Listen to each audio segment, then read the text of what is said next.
Back with another Diablo 4 video. Today I'm going to be running, hopefully, the last bit of the activities I have in the war plans. Almost done. I think I just have Infernal Hordes and Undercity left. And then after we finish that, we're finally free to just go do what we want. We can still, run the war plans to get the extra rewards that it allows you to get at the end. But then I'll actually be able to invest more time just staying in the Infernal Hordes if I want, or staying in the pit, staying in, Helltide. Let me make sure on my end everything's running. Looks like we should be okay.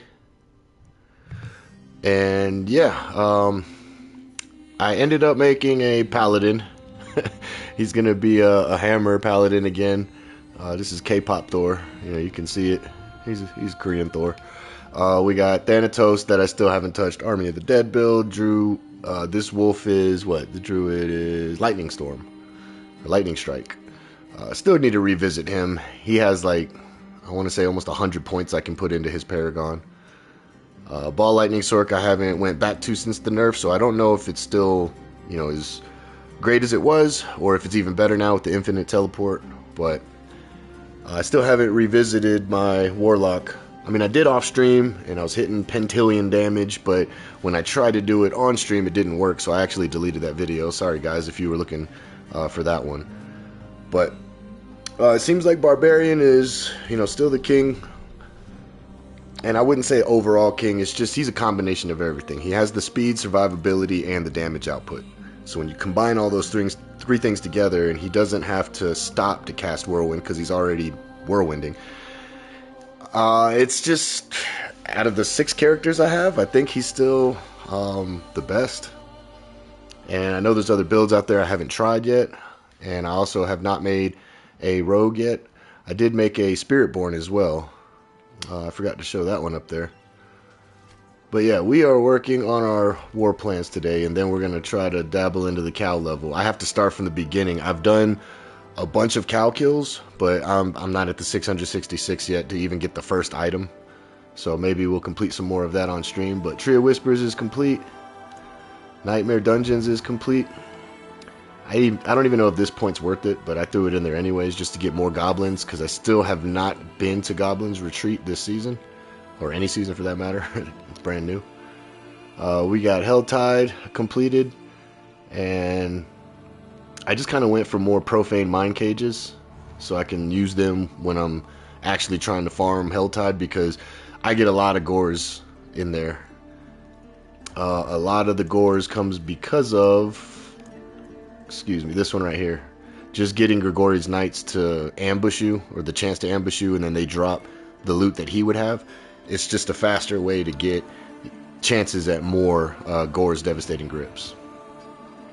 Undercity I will finish today. We're very close. I've been messing around with this. I went down to here at one point, but the drop rate was still kind of low. So I don't really care for the points leading to it. So to me it seemed like a waste of these 2 points. So I went for more attunement, which makes them a little stronger. And then my last point will go here to get even more attunement. And let's see, layer bosses, I showed that. Even though these portals don't pop up, I still want the chance for them to spawn. The hordes we need to finish. Eventually I'm going to pull out this Obdicite. I mean, I'm getting gem fragments instead of Obdicite, but it's still not that much. So I'm going to end up pulling that point out and either going to the Chaos Wave, where they gain extra power, or reorganizing everything to where I can get Bardock. I can't remember where that is.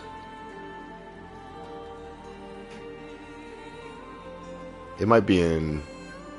There's something about making him harder. Can't remember if it was where it was at, but there was something about getting the chest rewards from him. Maybe it was layer bosses. There it is. So I'm thinking about maybe switching out of these portals and then coming over here, grabbing Varshan so he can appear in the Infernal Hordes, but then getting this one to make the Fell Council stronger, so they drop better rewards. And when we're going to do Bardock, a unique item associated with him, I don't even know what that is, so I don't know his loot table, but yeah. So that's the plan. So right now we have what, Infernal Hordes. Oh, another thing I did, guys, I finally got into the loot filters.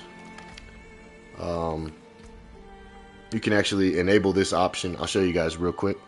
So in your options, you can go to gameplay. And whoops, I went too far. And you can enable loot filter shortcut on game menu.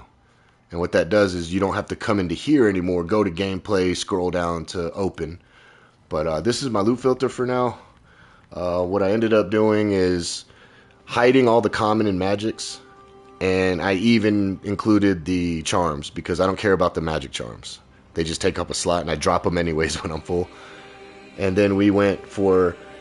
This one actually works really well. So you can have it to where you still want to see rares, but you don't really care about it just because it's ancestral. And you don't care about if it's not any of that. So you can put these two on. And then what I did was must have fewer than one greater affix. If it has no GAs, I won't see it, even if it's an ancestral. However, if it has one or more, then I'll actually see it and I can look at it, see if it's worth my time. And I believe I did that also on the... Yeah, this is for the legendaries. I did the same thing. So I don't see ancestral gear unless it has a GA on it now. And then we recolored a lot of things. I can show you what that looks like, but I recolored a couple of my uniques that drop. I did this one is, yeah, if it has 3 GAs or higher, and it needs to be, I believe this one I have it for maces, because I need a 3 GA or 4 GA mace to be better than the one I have. And yeah, so you can change the colors. I changed my talisman set bonus to a different color, so when I look at it, I can identify, hey, that's for one of the 2 that I'm trying to run from my set bonus, excuse me. And then I still put this rule in there, so all these are like, these 3 are hide, all these are just recolors. And then the show, even though I'm hiding everything that I put, I still want to see codex upgrades. So even if it's on an item that's ancestral that does not have a GA, by showing this rule, it actually will still show, hey, this item has something for your codex. So that helps out a lot. And yeah, do I have any gear on me? No. Oh, so I can show you what the loot filter does. So now my gores, I made them blue, and when they drop in the open world, they literally are blue gloves. And I filtered out, I don't even want to see other gloves, you know. Actually, no, I haven't done that yet. I'm going to. I have all the gloves colored this way, but I'm going to make it, or all the gores colored this way. I also have my maces red, so anytime I see a red mace on the ground, it's going to be 3 GA or higher.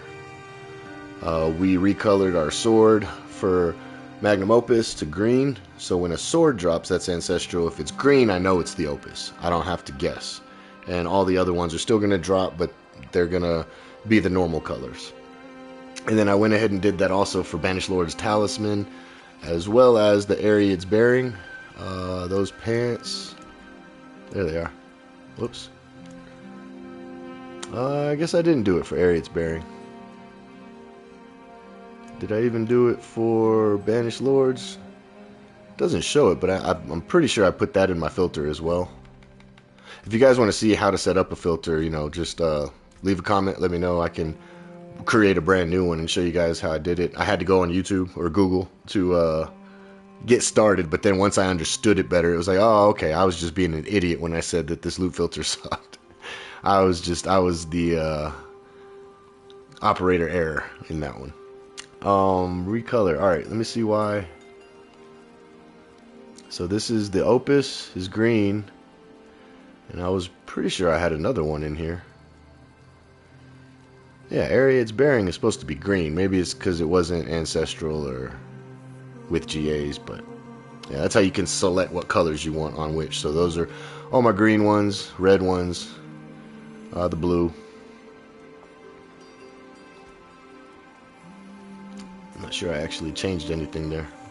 But yeah, let's go ahead and jump into a horde. I'm not going to do, at least while I'm trying to maximize the war plan points, I'm not going to run these as if they were like legit runs. You know, like the 10 runs with 4 people is going to guarantee you more rewards.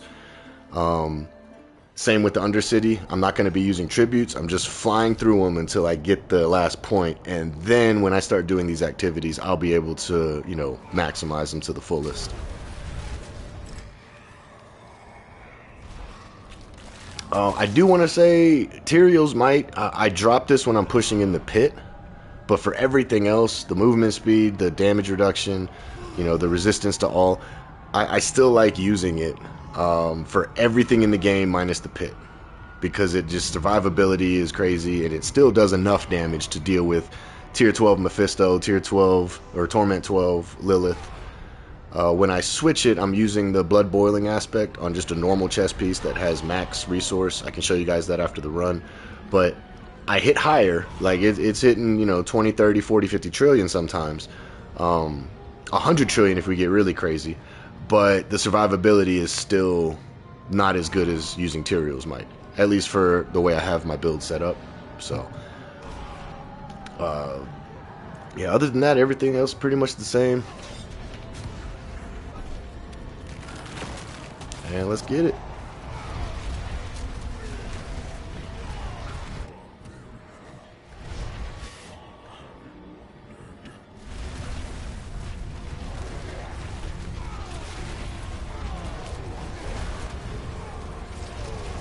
I did turn damage numbers off because it was just cluttering the screen. Everything's dying instantly anyways.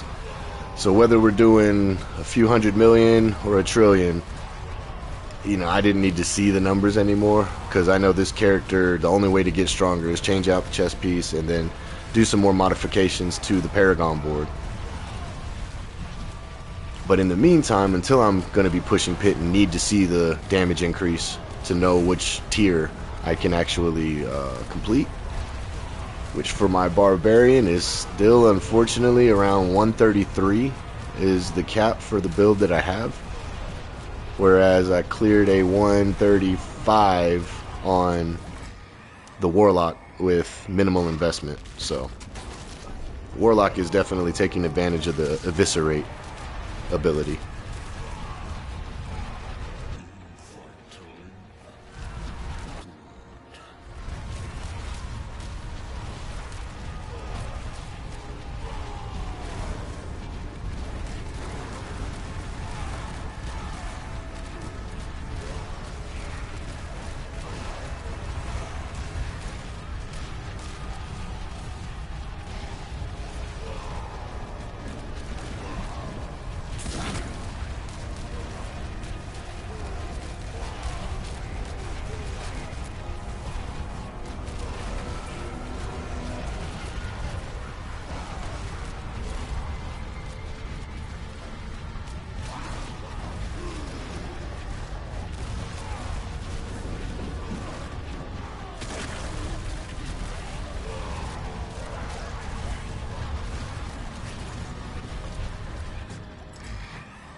Probably should have went for this one, but it's only a 6 wave, so again, we don't really care.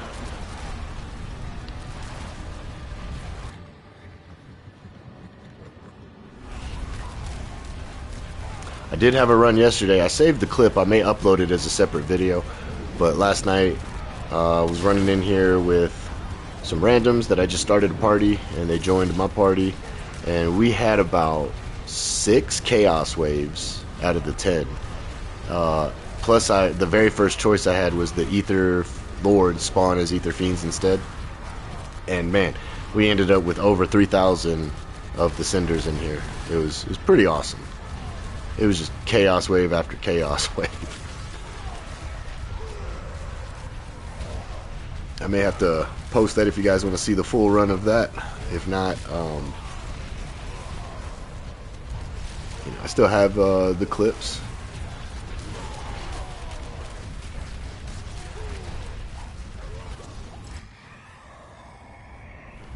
There we go, Chaos Offering. But as with all of my videos, guys, if you guys you're just finding me from the latest Whirlwind Barbarian video I did, if you guys have any questions, even if you don't catch me live, ask away in the comments, and I try to get to them as soon as I see them, as soon as I can. and I don't mind like stopping, you know, the gameplay of the stream to explain anything to anybody. If anybody is saying, hey, how did you do this, or where can I find such and such, or what's the easiest method to do things, you know, that's one of the reasons I did start the using my microphone more, because I used to just do the gameplay. So it was just me using the emotes, you know. People would ask a question and I'd have to spawn through text or the emotes that they give you in the game, and when that became a little bit, you know, I needed more capabilities for you guys. So just hooking up the mic was a lot easier in that regard.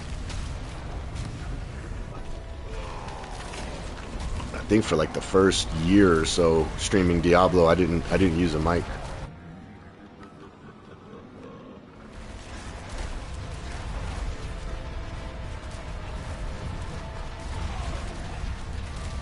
No, it was around season 3. That's when I made my Thorns guide, and did pretty decent, you know, for my channel anyways. And then I did season 4 was the Bash versus Dust Devils build. That seemed to take off pretty well. I know in season 3 I also attempted, or maybe it was season 2, I attempted to do a Boulder Cane video with the Druid. And it started to take off, but then I just put more into Hoda was the king of season 2 for Barbarian. We were one-shotting every single boss in the game, and almost one-shotted the world boss. I actually have a montage of all the one-shot kills, and it's like every boss, even Kicksarth and Helltide. We even went as far as to try the world boss, but didn't kill him all the way. It did enough damage to almost one-shot him, though. It was like a 2-shot.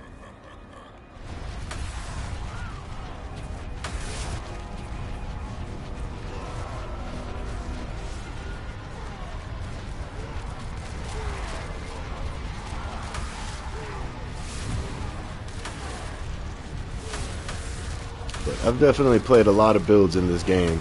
Whirlwind has just always been one of my favorites ever since I found Rob's video in the preseason, before the initial nerf, before season 1 that pissed a lot of people off.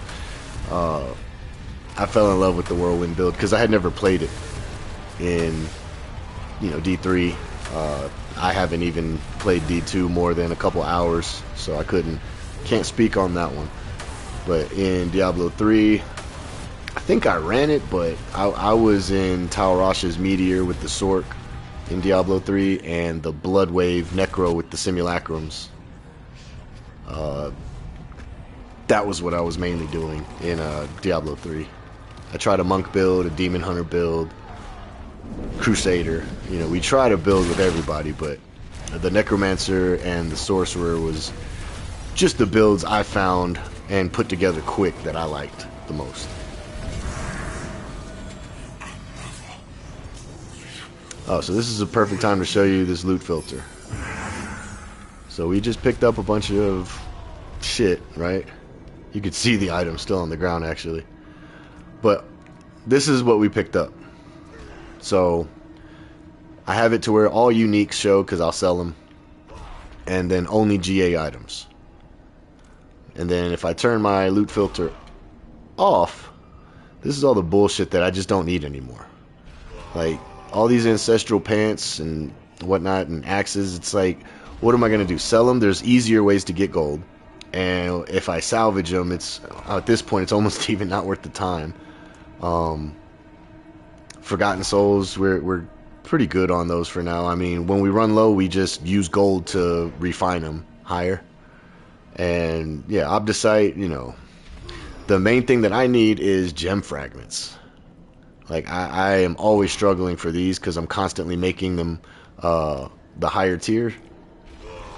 Which one thing I've been doing is asking people in trade chat, hey, you know, I'm willing to trade a Heraldric Topaz for a Heraldric Skull, or an Amethyst, or whatever I have. Like once I craft this one up, I'll try to trade it. We can actually see if anybody's looking to do that right now. Let's do triangle. these normally go the fastest. Want to trade for Roderick Skull. Oh, it wasn't typing? Damn.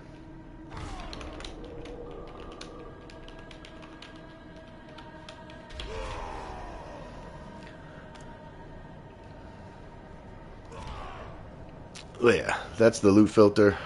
Definitely helps out.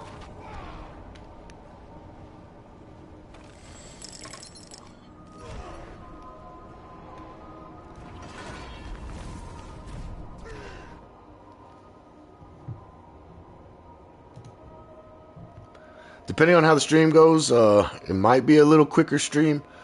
I may go shoot some pool tonight. Haven't really decided yet. We got a lot of rain coming in out here. And I may just chill and play Diablo all night.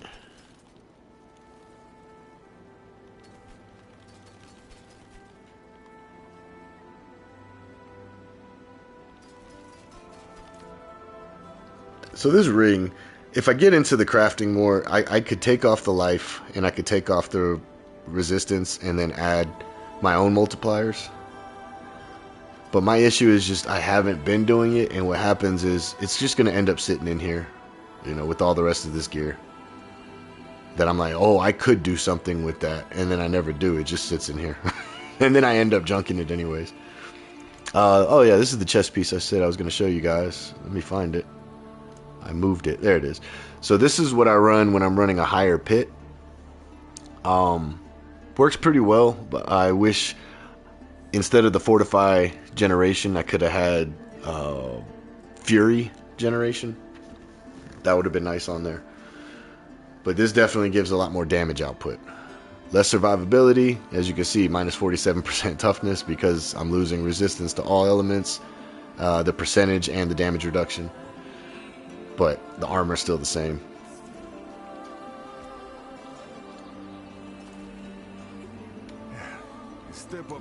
Oh, I was supposed to sell all that. Oh well.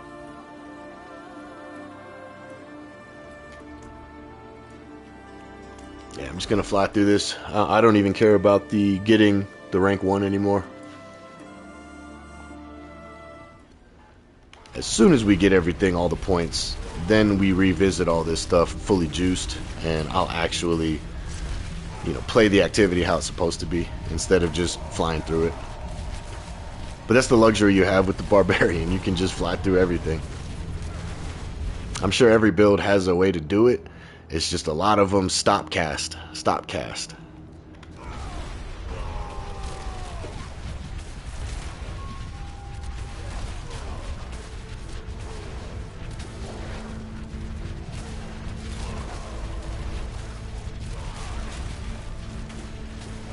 Going the wrong way.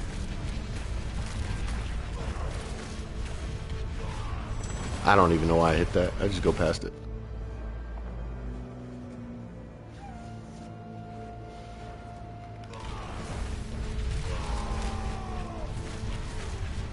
Yeah, I could have had all this done last night, but I got sidetracked into doing... I went around and did every single side quest on this character. After already doing 80% of it on my Sorcerer, I realized, man, I haven't played the Sorcerer in, you know, a few days now. Let me redo everything on the Barbarian, and even completed some quests that I hadn't done. And I think I'm 100%.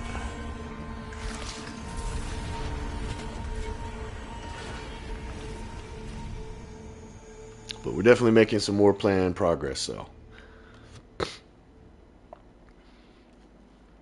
I still have not got the trophy or the challenge to pop saying that I visited all of Xsplzit, and I don't know if it's because I haven't been to the cow level. But when I look at the map, you know, sometimes I was finding like a small smidget that said undiscovered. So I went around this map last night while doing all of the side quests, and one of the crazy parts was here. This little island was undiscovered, or not even an island, this little area right here. This was discovered, and this was discovered, but for some reason this, actually, I had to go to it. Even though it was right there, and it looked like it was, you know, filled in on the map from this far away, but when I got closer and I saw right under where it says Xsplzit Katara, it had undiscovered, as if it was that undiscovered. But I cannot find any more places on here. I even went and did the stronghold down here. And yeah, I tried to visit these islands to see if I could fish on them. I wasn't able to get to them, but it says undiscovered, but there's no way to get to that. And I believe this is the cow level, but it says it's discovered, like it says Philios. So I'm unsure of what I'm missing. There is one dungeon I haven't done. So unless I have to do that dungeon for it to count, still not sure. It is done. Oh man, let's see. Yeah, we'll get some keys.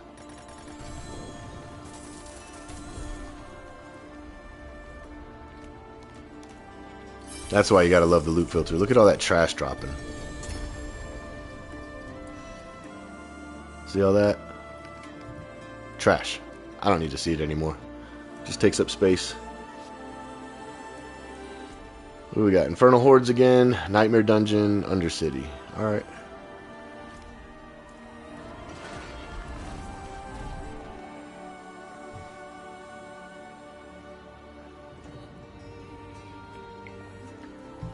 I went around and did a bunch of fishing yesterday too. And man, it's tough. It's RNG like crazy. Even going to different spots where you would think, oh, this has to be a spot where a mythic's going to come out. This one's very easy to get, but it's like once you get it, who cares? But I was trying to drop them for people. I don't know if they can't see them. Yeah.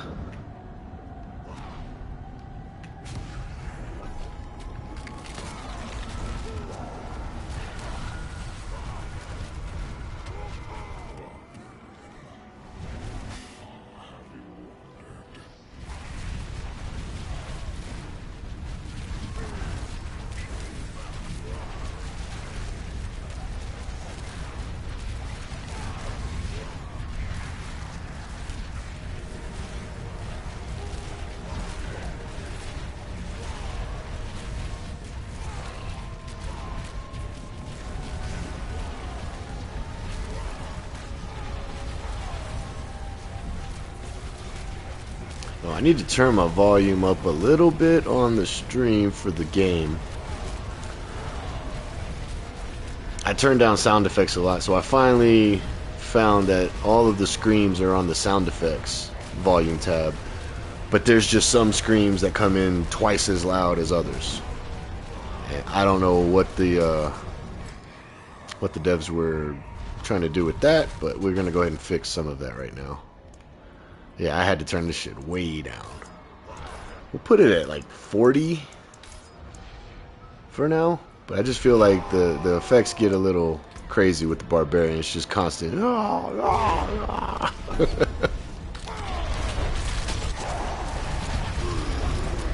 If you guys see me sometimes have to hit my whirlwind twice, like I start and then stop, it's because the Tyrio's Might wasn't proccing. So I have to toggle it back on and off. If you're holding, you know, just let go and push it again. But I have it to where it toggles, so my thumb is actually not on the controller at all right now. I can just move around freely. And then I have one of the DualSense Edge controllers to where I have X as one of my triggers. So on the left hand I can spin and still pick things up.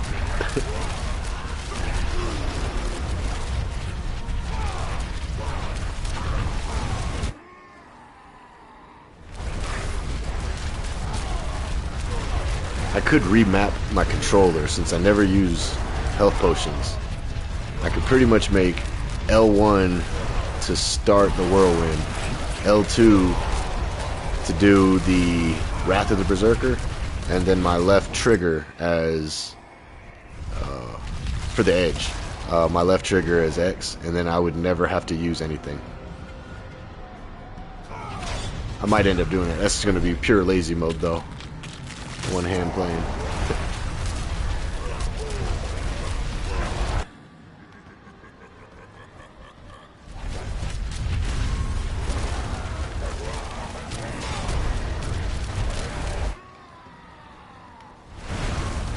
Where is my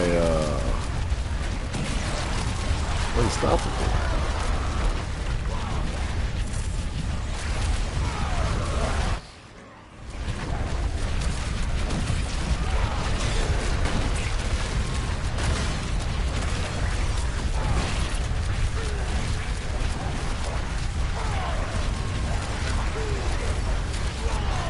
It almost sounds like I didn't save the volume. I'm gonna have to go check after this.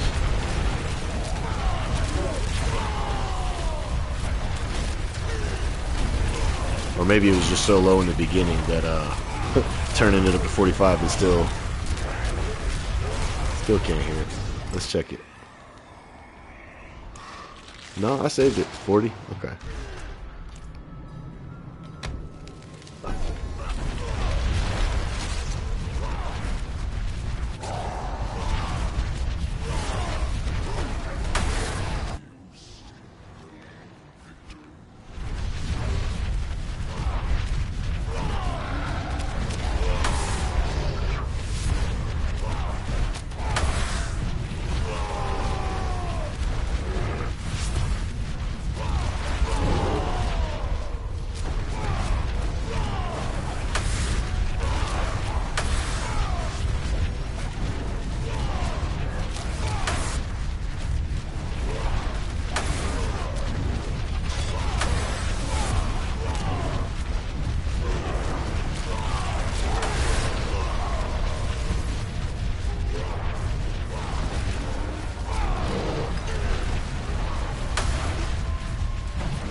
We need more gameplay like that, where the camera zooms out and you can see everything. There's a spot over... Where is it? There's a spot over here in the Helltide. Over here. Somewhere in here, there's a spot where it zooms out like that. There's like a tree and a shrine, and it zooms way out. We need more of that.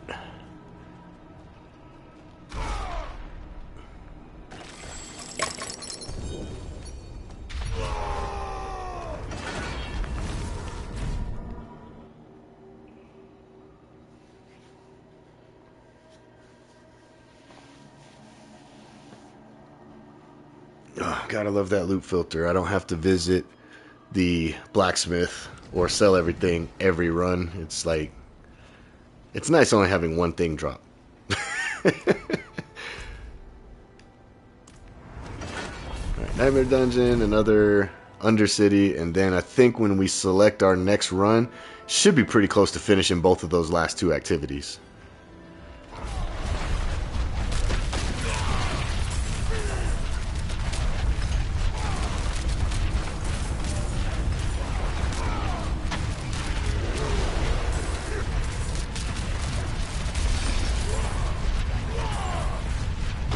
And once I get everything finished, I'm going to be running a lot more escalation sigils. I've been hoarding them up, and I need to use them. Even though we already have all the points into this, Nightmare Dungeons, I just haven't been running the escalation sigils because, you know, it's like 3 of them in a row. And I want to get to the next activity and try to progress it. So, I mean, Blizzard knew what they were doing. It keeps people like me something to chase for.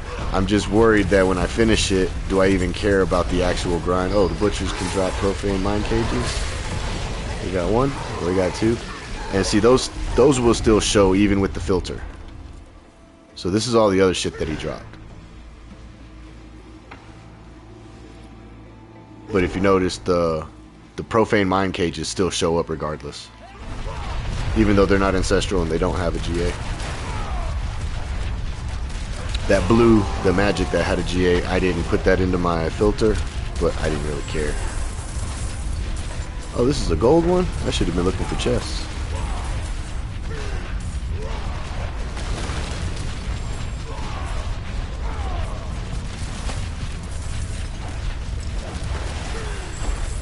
Oh, it's an obol one. I could give 2 shits about obols.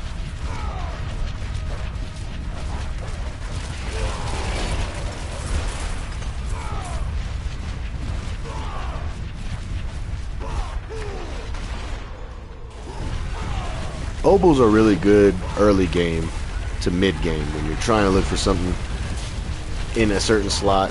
You're trying to find a certain unique, and even if you can't get the unique, maybe you get an ancestral that you can turn into a unique, you know. But I just feel like these obols, they just become more of a bothersome than a benefit. Because every time I go spend them, it's always, you know, it's always the same shit. You might get 1, 2 items that have GAs on it. Everything else is trash. For endgame purposes, like I said, not very good, Blizzard, for endgame. And it's weird. You kind of know that they meant for it to be an earlier help because they put it first. Normally, first would be like their XPs or something that they want you to focus on early. Whereas Ancestral Whispers, maybe you don't focus on as much, but I actually focused on this first. And then I went into Masterwork of the Masterworking, and then I went into Reclamation, because in the beginning I wasn't even doing pit runs yet. And again, Purveyor of Curiosity is still trash. Let's see if they'll prove me wrong on stream. So we already had these items, which aren't the greatest. But let's say I want a 2-handed mace. We might get 1 or 2 items with a GA. We got exactly 2 items with a GA. And it's a terrible one. Well, that's trash. That's not bad.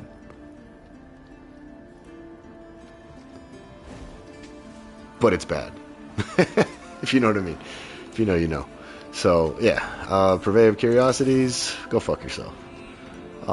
Very good help, guys, in the beginning. I'm just having fun talking shit. Yeah, it's good in the beginning when you're leveling. When you're in Torment 12 and you're min-maxing, Purveyor of Curiosities isn't going to get you anything you really need.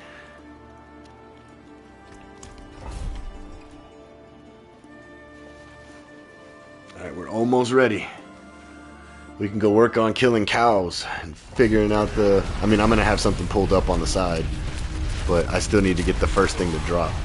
So after we can finish these activities, war plans, it's time to get that cow level, and then I can moo at everybody.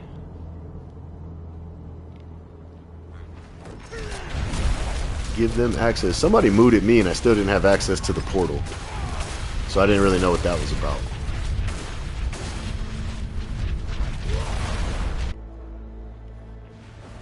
Like, I know where the portal is supposed to be, but it didn't pop up for me. And I'm wondering, you know, did I do something wrong by starting to farm the cows? Or maybe what I'm also worried about is maybe I did kill enough cows and I just didn't see the item drop, because sometimes the cows take a while to fully die, it looks like. And I'm wondering if maybe it dropped and I was already, you know, because with this Barb I was flying around the maps, just going to all the cow spots. These things are almost never even worth to kill anymore. Because what did he drop? So that enemy here dropped nothing. I don't even really waste my time with them anymore.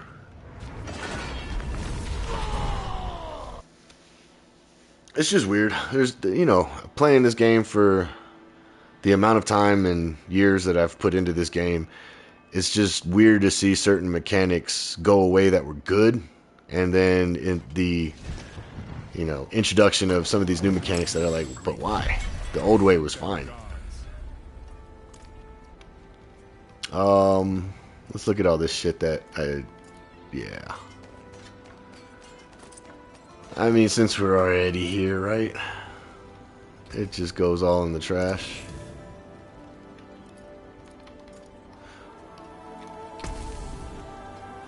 Alright, so we can finish the Undercity. If you guys look, it's 125 points per.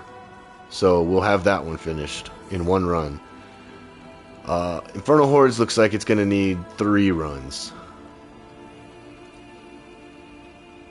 4 runs. 3 or 4. So, based off these layouts, there's only 1 Infernal Hordes in here. So we're going to reset it. 1 Infernal Horde, and that's it. We're going to reset it. No Infernal Horde. Oh, wait, they're back to back here. And we'll try one more. Alright, we pretty much got screwed on what we wanted.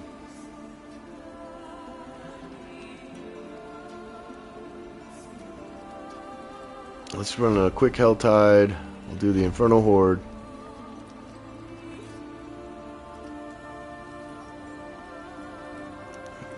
If it's only 1 Undercity, I'm going to do this route, guys. I like having, if I have a Helltide already, I like having a couple of them. More if possible. But we still need to finish the Undercity, so that'll complete that one. The reason I do this, though, is because you can start the Helltide and farm up like 500 cinders. Go do your other activities really quick and come back and not have to do anything but open up the 2 chests, because you still have leftover from your first time out there farming. It's just a quick way to complete those, plus with the hour just starting.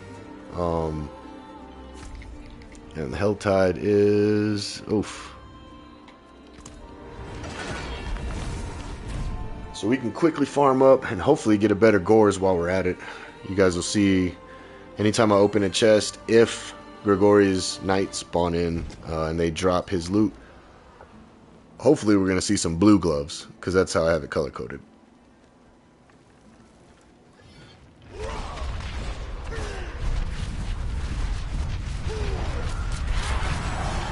I see red dots, I go kill them.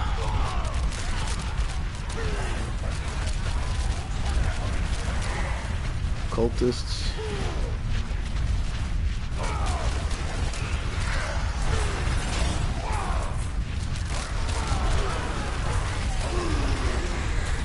This particular area always has ritual sites that are bugged, like always. I think that's been since the introduction of the Blood Maiden. But it's only in this spot. And there's like 4 of them that are bugged constantly. One of them's right next to the Blood Maiden. If you guys know, you know. It's always a ritual site there that you can never interact with. Even when finding rituals is part of your challenge in the area for whispers, for the Grim Favors. Right here. It's been like that, I don't know for how long. Maybe a year. And they don't want to fix it. Which is cool, you know. Maybe it's something in the coding that they just can't figure out. Let me stop. Let me stop. People are gonna think I hate Blizzard. I don't hate Blizzard. I grew up on Blizzard. People kind of say, it sounds like you're shitting. No. I grew up playing StarCraft. The original StarCraft. Into Brood War. And then by the time StarCraft 2 came out, I was just doing too many other things and playing a lot of different games. Do we want to open that? No. Eventually I do have to go into the Non-Hantu area, the Vessel of Hatred area.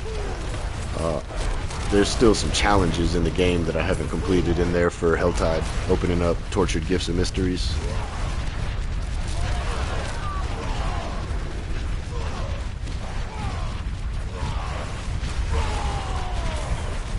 Oh, right on. Hey, he's got the Hands of Death, whatever they're called. See, that build looks cool. I just, again, it looks like he has to stop to cast them, so he's constantly stopping, running, stopping, running, stopping. We like to fly. You know what I'm saying?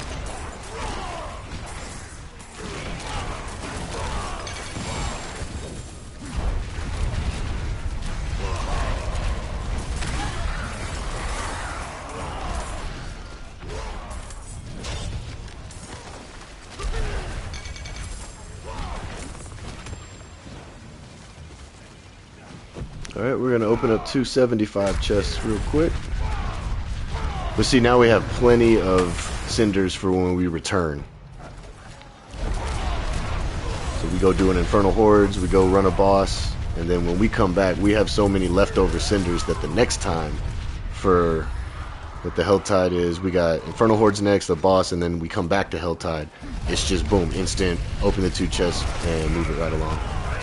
So it's worth doing multiple Helltides. And just farming them all up, but just remembering to come back in before the 55 past the hour mark, 5 before.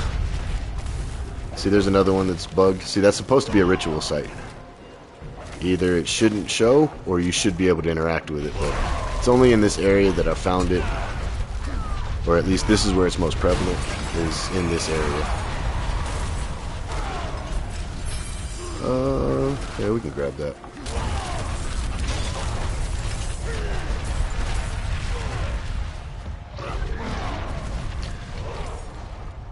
Yeah, way down there.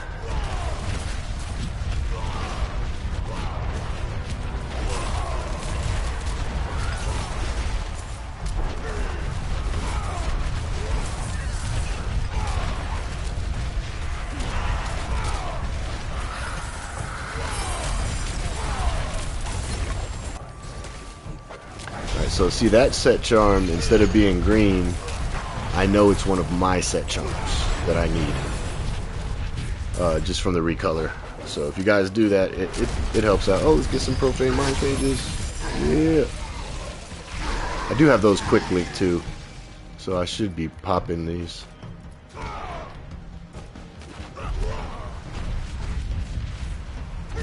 But we're going to go into the hordes, and I don't know why I pop those right now, because they don't carry into the hordes, but when I come back, they'll be active. And when we do our cow farm, or our cow level, at least since we're in the open world, we'll have those 3 profane mind cages on, so we're getting slightly better XP out there at least.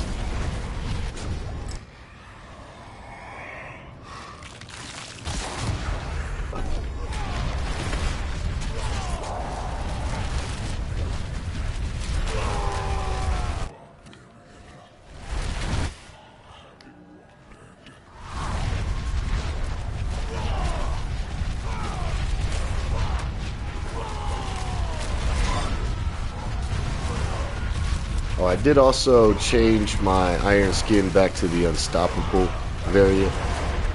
The blood one is, again, if I'm pushing pit, I use that one. But for this kind of content, it's like they're not even really hitting me for me to get the extra damage to bleeding enemies to proc, because they're dying anyways. The only time they survive is when it's Material's Might bolt that hits them. They might survive that hit, but they're not surviving the Whirlwind, they're not surviving the Twisters. For the most part, anyway. So we did that just for a little bit easier mobility. So that way we can go through, you know, the guys that throw the chain thing down and there's a circle around it, and if you stay in the circle you're actually chained to it until you kill it. Well, with the iron skin you can just run right through it because you're unstoppable for like 2 or 3 seconds, it looks like. And then we even have the teleport from the sorcerer, but that's only like a 1 second unstoppable. And neither one of these skills it seems I can use while I'm being CC'd, which is weird because with the sword it was opposite. You know, if you got frozen, you teleport out of it, you're good. Unless it's my timing, it seems like I have some issues with the jaw room doing the same thing as the actual teleport from the sword. And then because we're on console, it doesn't teleport far. I kind of hate that. It teleports to the as far as it can towards the closest enemy, if that makes sense.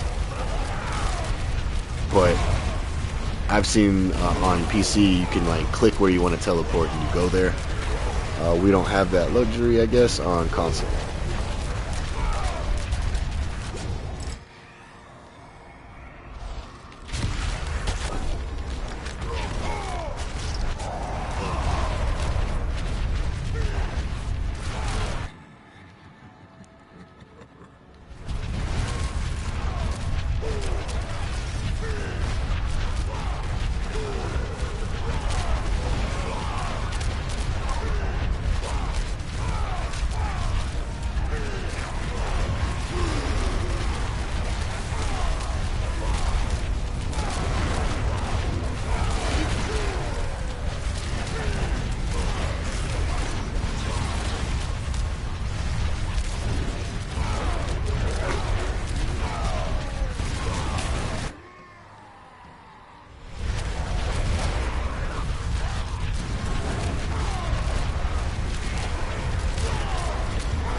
Didn't have enough for the Bardic.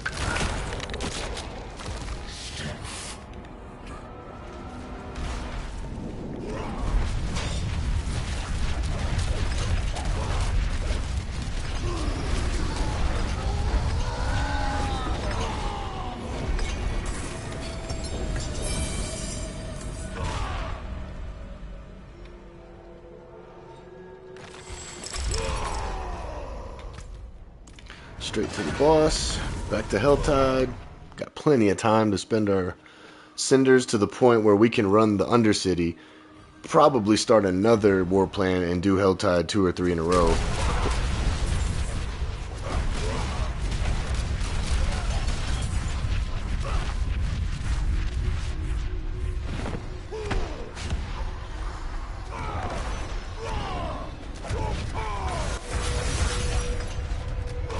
That's why we don't need damage numbers.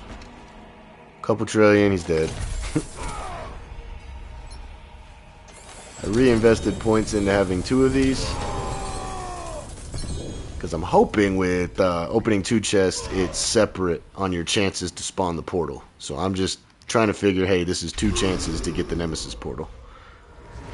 Because it states that every time you open a lair chest, you have a chance at the Nemesis portal, and then the greater Nemesis portal, and then whatever the last one is.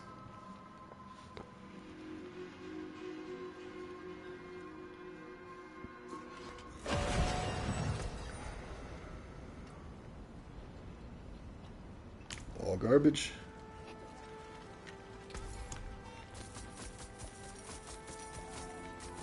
Please, Blizzard, give us a sell all.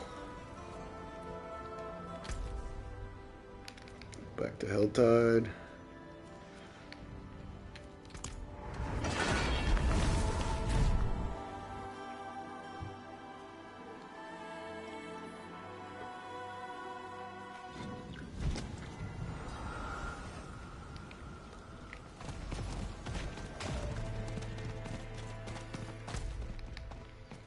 All right, boom, boom.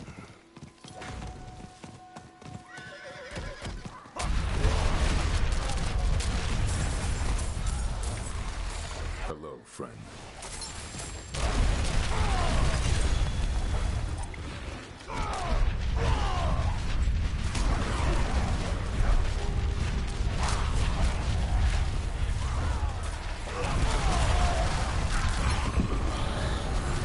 Ooh. What was that? Crux of the False Prophet? Those should be gores. So if my if it's working properly, these should be gores no matter what. Yeah. Hey, no life on that one. Somebody might need that and that. It was kind of hard starting the build to find a no life version of gores. Crux of the False Prophet. Be swift. It was kind of difficult for me to find the one I have on the left. And the one I have on the left sucks. Like, I definitely need a better one.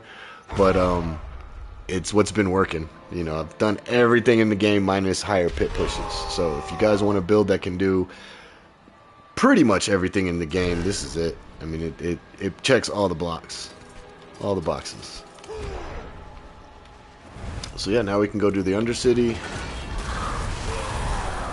That's crazy they didn't knock me out of my teleport right there. Normally, you guys know the struggle trying to teleport in Helltide. You just constantly get hit by something and you're constantly having to fend off, kill them, and then try it again. At least that's what happens to me. Alright, we're just gonna, again, run it to run it. And this should be 7 points now into the Undercity after this. So if we can get 3 Infernal Hordes in the same war plans are done, guys. I will be happier. Because I don't think I'm running war plans on any of my other characters ever again. It's just too much to farm for your alts.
Cool.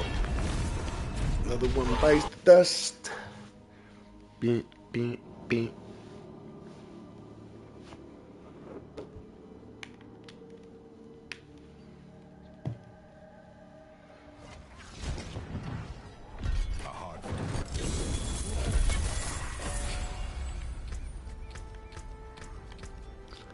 Alright, Undercity. I'm probably just going to do this one.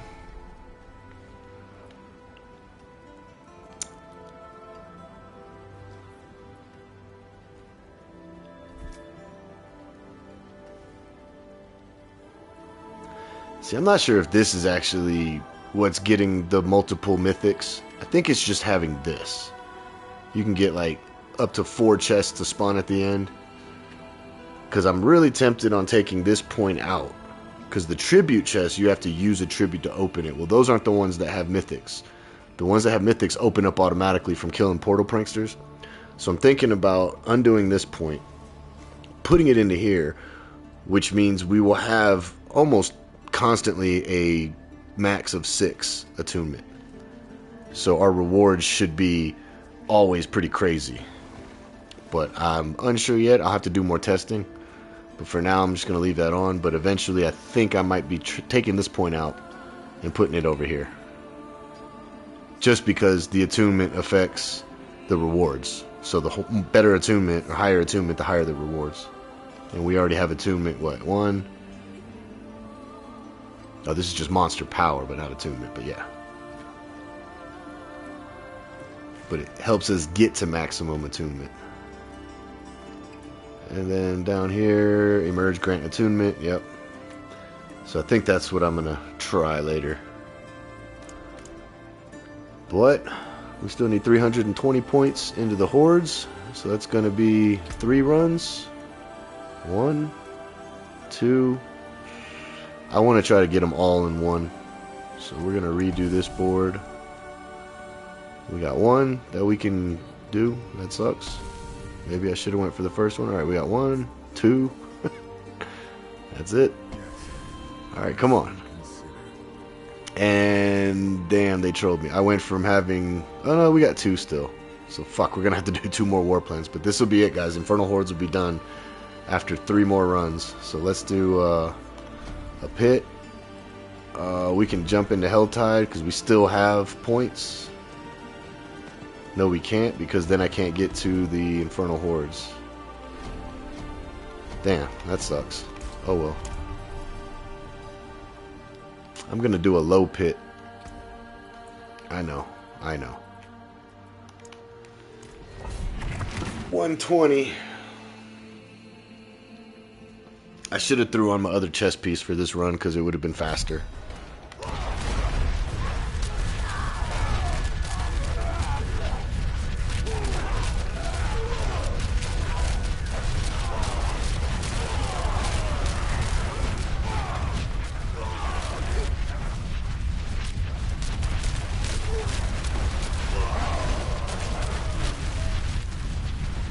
Yeah, taking the damage numbers off also makes the pit just so much easier to navigate. You can see, for the most part, on death explosions,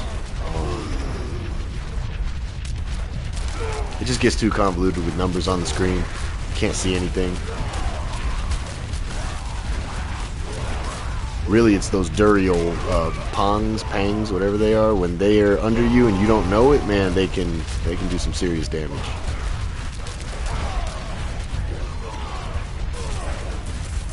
I gotta navigate better with the teleport. Sometimes I forget I even have it. Like, doing stuff like that. I need to do it more often.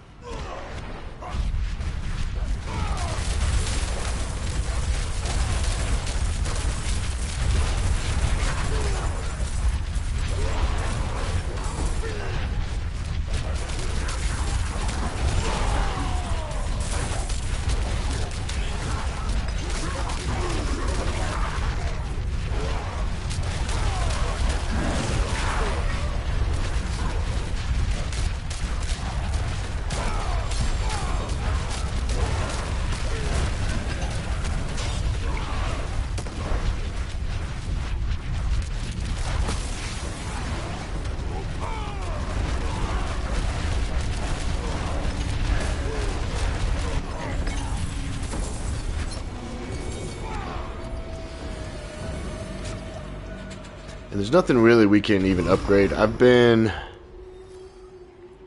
thinking about doing a bleed build, so I've been getting disembowel up.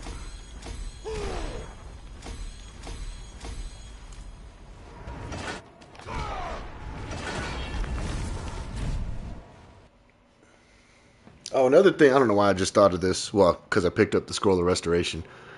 In one of my previous videos, I was complaining, you know me, about the retempers, like putting the Scroll of Restoration on gear. And what I think I found out, like if an item already has its ancestral, I think you get 4 initially and you can put 3 back on it. But for every GA you get, it seems like it gives up to 6. Because I've actually had a helmet give me 5 chances. I've had a two-handed weapon give me 6 chances on the when you're retempering your scrolls. So like, yeah, right now 5 out of 5. But then there was other gear in one of my previous videos I was complaining about, and I think it was an 850 item, so I could only do it like twice. I don't know. Haven't really fully. It says at the bottom right, you know, how many tempers it can have. But see, this one doesn't say it because it's unmodifiable.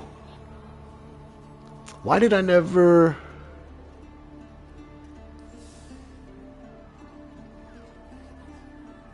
I'm just sitting here thinking like why I didn't transfigure these boots yet.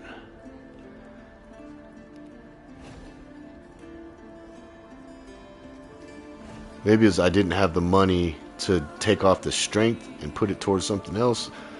I'm not really sure. Oh, I did transfigure it.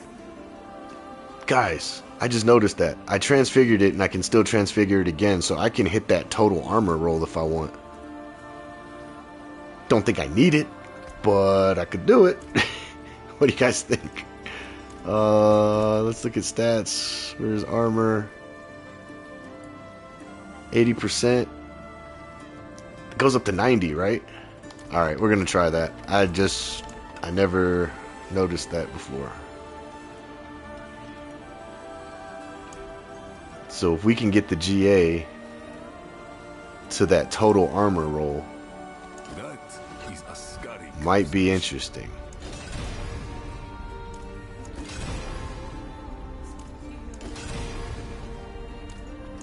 Seven Fury regeneration looked good too, though.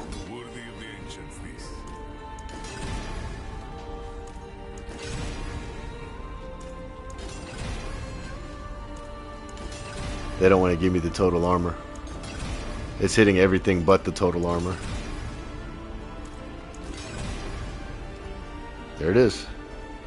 17.5% total armor. I lost 51 strength, but who cares, right? That could be crazy. Wow. It only, I mean, it was only a 5% increase in the item, so it only jumped it up like, what, 1-2% here? Yeah, I don't know. We'll mess around with it. The crazy thing is I can transfigure it again.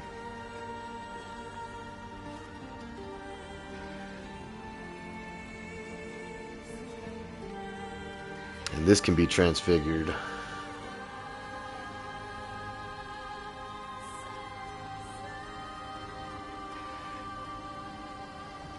I don't think there's anything else I need to change on this. I'll go ahead and transfigure that ring.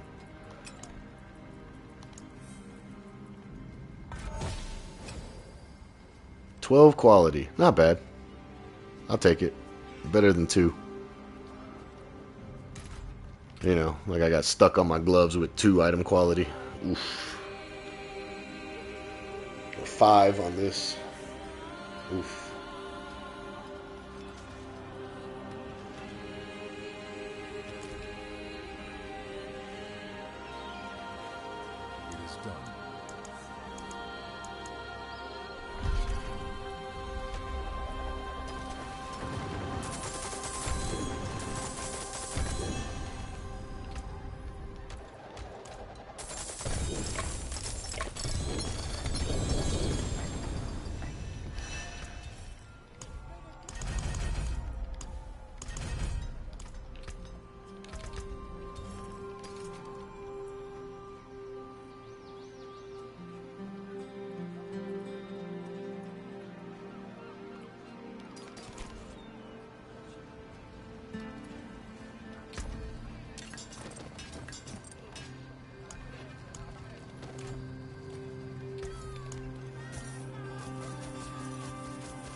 I gotta use the bathroom real quick, guys. I'm going to leave a message down here at the bottom right, or bottom left.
Alright guys, I'm back. And yes, I washed my hands. Nightmare Dungeon, Infernal Horde, Undercity Infernal Horde.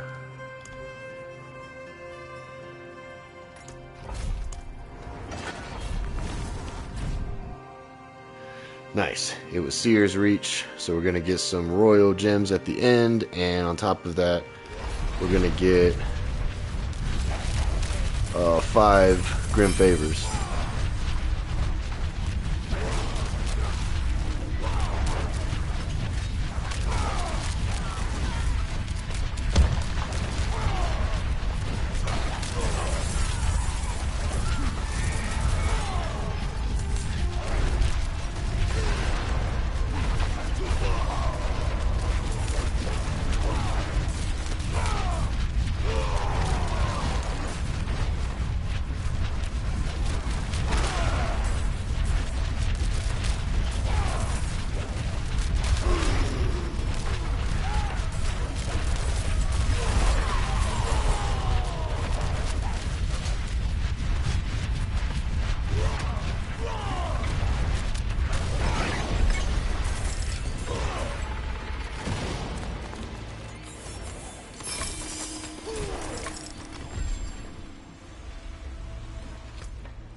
Alright, what do we got? I think I had another Undercity. Yeah, Undercity and then another Infernal Hordes.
goes the chicken.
Man, it's crazy how the Goblin Wave can just completely alter the outcome of this.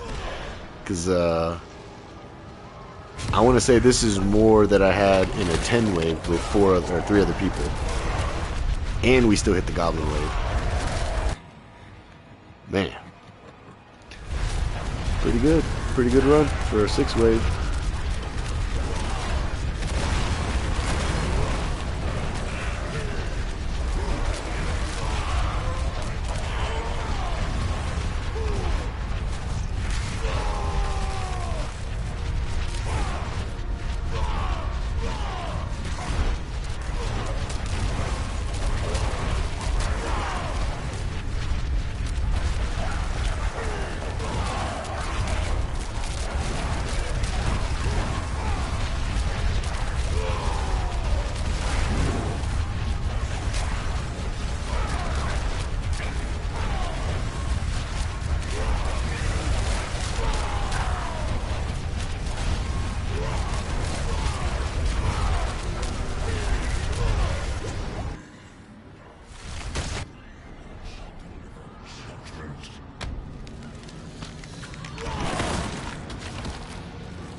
Hey, a piece of shit. But he dropped it. Alright, this horde of greater equipment, I'm about to unspec it.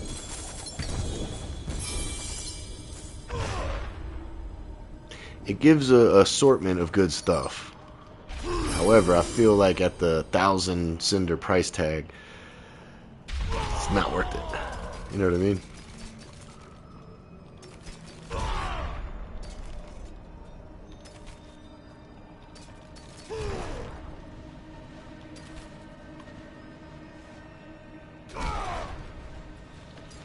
We're going to sell everything else and then we're going to trash this.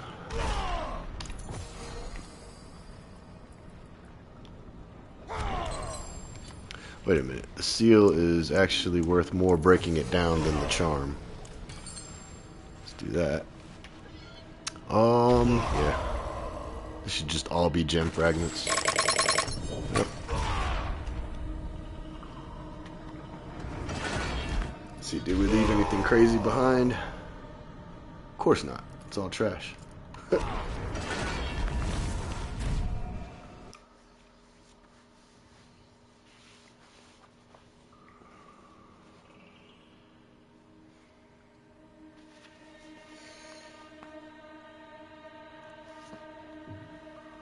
Oh, man.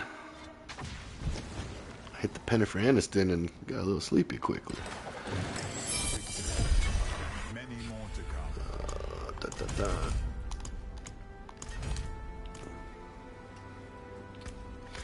Okay, let's look at the war plans on Infernal Hordes. I could get rid of this point, this point, this point.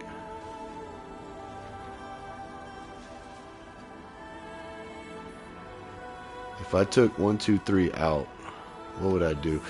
I don't care about this. They drop ether, yeah. I definitely don't care about that. And when I had this on, yeah, it's 200 ether. Who cares? So eventually I'm going to take all 4 of these points out. Maybe I'll leave this one in for the 1 monster power. But I think I want to go down to this route.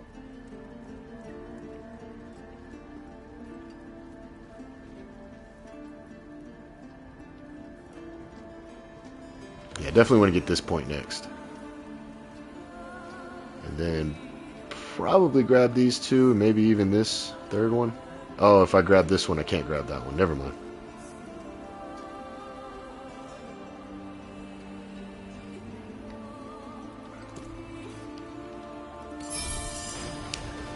Alright, let's sell all this. Let's trash Andariel's shit box. Yo, yo, yo, David Garcia. What up, Tusk? How you doing, sir?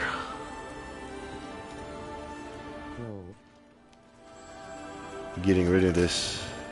Yeah, I don't even want to see it. Got to get rid of some charms. So I need 1 more. Look at this. Complete, complete, complete, complete, complete. Need 1 more.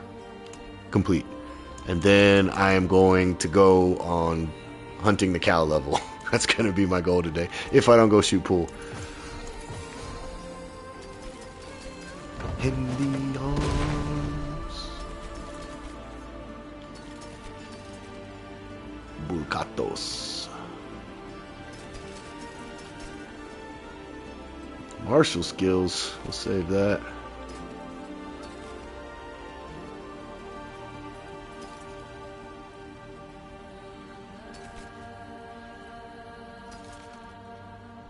Holy shit, way to go. Right? I've been grinding. My bad last night. I seen you jumped on, but man, I was just slouched on the couch. I was in grind mode. At one point, I fell asleep while I was playing. Luckily, it's Barbarian, so he was still spinning to win. And I like dozed off for a second. When I looked back at the screen, my character was like all the way on the opposite side of the open world. I was in the open world, mind you. Just all the way on the other side of the map, just still spinning.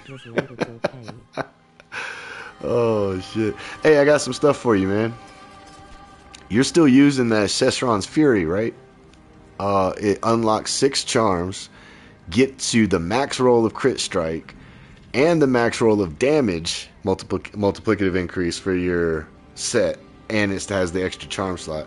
I was holding on to this for you if you're still using that Sesron's Fury. Sesron's Fury. Because I'm not going back to that one. It's cool being colossal, but I just feel like you lose movement speed, you lose attack speed. I like this berserking one better. Free shouts, free fury per second, damage increase, fury cost reduction, which the fury cost reduction sucks. We don't actually want it, but with everything else, it makes up for it. Increased damage against elites, and it's like, you know, permanent. Because we are berserking 100% of the time. So it's basically after 1 minute, all of that's permanent. But, you know what I'm saying? I've been saving stuff. I think you need it.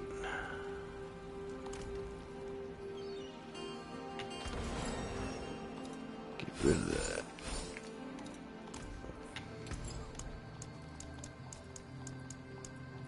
Ooh. Ah, beautiful, no?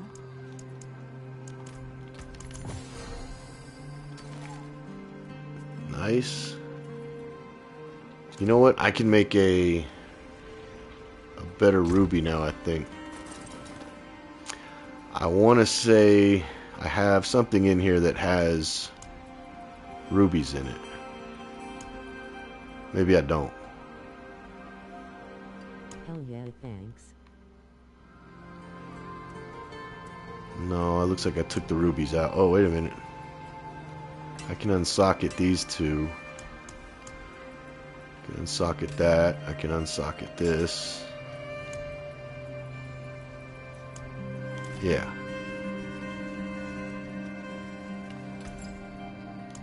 Unsocket. Boom, From boom, creation, boom, boom. destruction. And trash. 7 of them.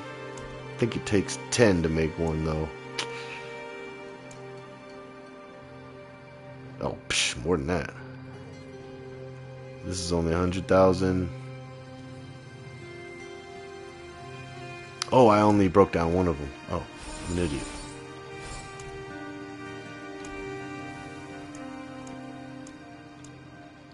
Alright, if we do one more, we'll get the 4th one. Alright. So I have 2 here. Is it 5 of them? Because I could... Let's see. That would get me 1 flawless Herodric. And I'm about to be able to make another... Oh, I'm sorry. This is only to make it Herodric. Yeah, never mind. I still need a lot more Grand Rubies. But nobody in trade chat wants to trade.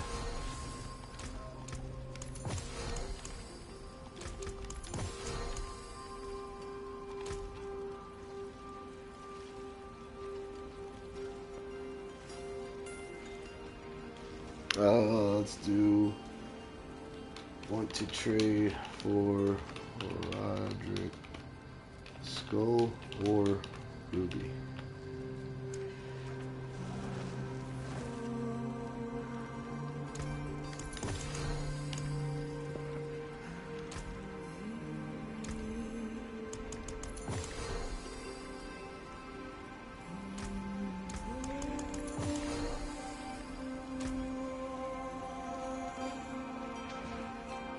Trade for Grand Skull or Ruby. See if anybody wants to accept the trades.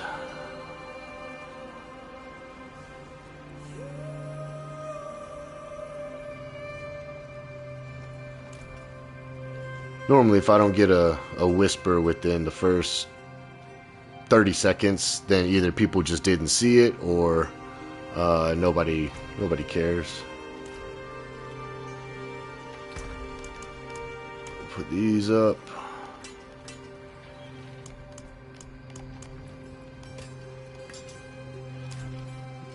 Get rid of this.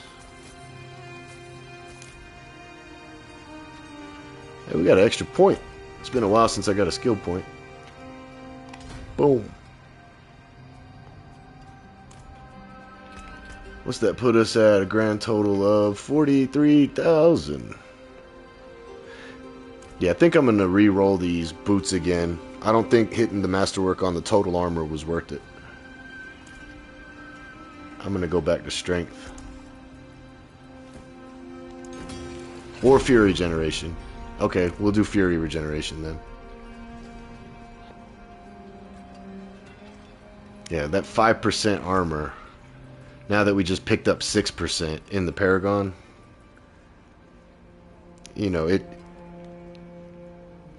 you know, The main thing I'm lacking power on is I have to find better charms. And I know I have to re-roll. You have to re-roll these to get the GAs. They will not drop with the GA. So you have to re-roll them. But then it's like I spend so much currency re-rolling that I run out. Yeah, I pretty much just run out of the materials to re-roll. We can try to re-roll one of them right now. See, my Phoba, I want a new one because I don't care about impairment reduction. But more than likely what ends up happening is it goes to a completely different prefix, like Limta or something. I don't care about potion healing. And at this point, I don't even, if it doesn't have a GA, I'm not even looking at it. A GA to something. Because if it's to martial skills, it'll be a +4. Or if we can get one that has like crafting material drop rate and ranks, that would be cool.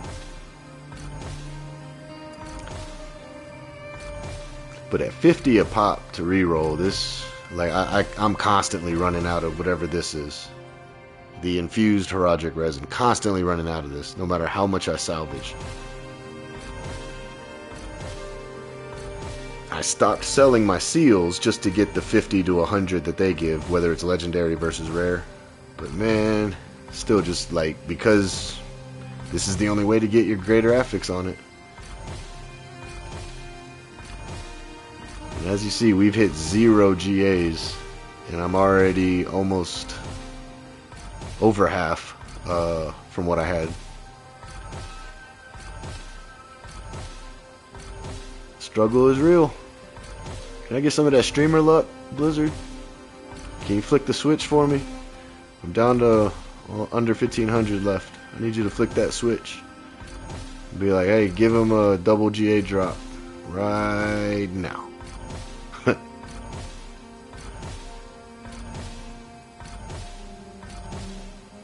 Do I need to log out and log back in to be on the streamer client? What's going on here?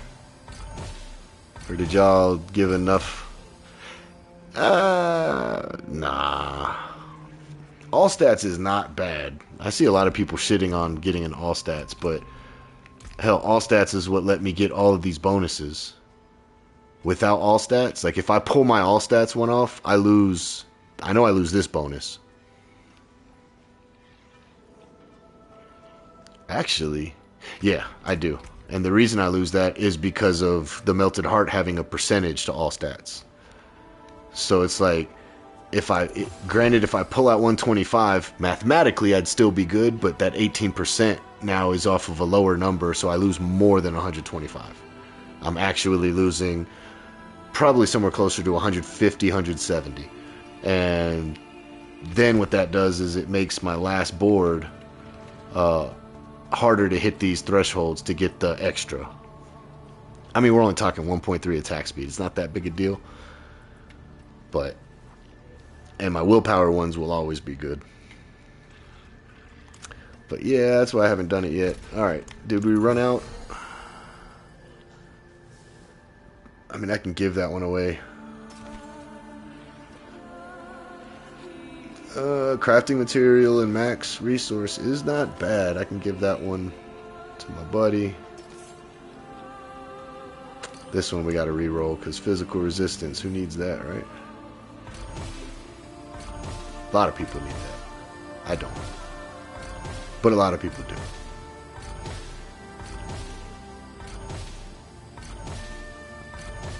Dang. So out of all that, only 2 of them, because there was a poison res that hit a GA. Only 2 ended up hitting a GA, and I didn't even keep one of them. But yeah, that's the struggle. And now I have to salvage like the next 20 inventories worth of talismans to be able to do that again. It's crazy. Alright, I need the fastest way through this as possible, but I still have to do one more Infernal Horde. Right? Yeah.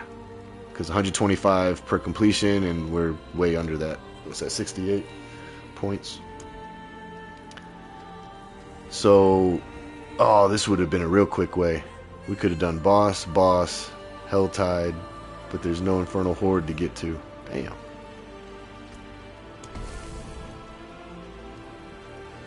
There's an Infernal Horde. There's 2 of them on here. But can we make this a fast run? Not really. Yes. Let's reconsider. We could start with the Infernal Hordes and just be done with it. I'm gonna give it one more chance. Perhaps another course. God damn it. Alright, so that was all of them, right? Yeah. Alright, Pit. Who is that? Zir? Or Beast and Ice? Gotta get to this. A sound strategy. Let's see it done. Oh, I'm gonna put on my other chess piece. It makes the pit run a little faster. Where did I? Uh-oh. Huh, where did I put it?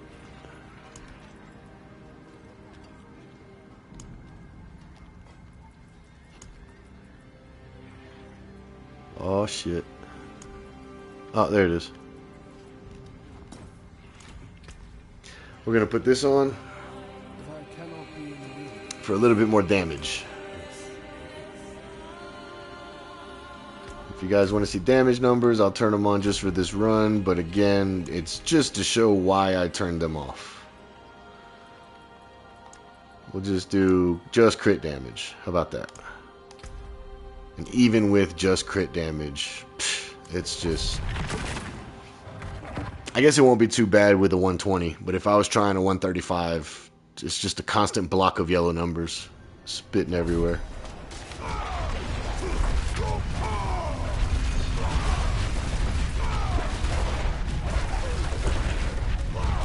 All those numbers will go up higher once we get more overpower stacks stacked up. There's some trillion going.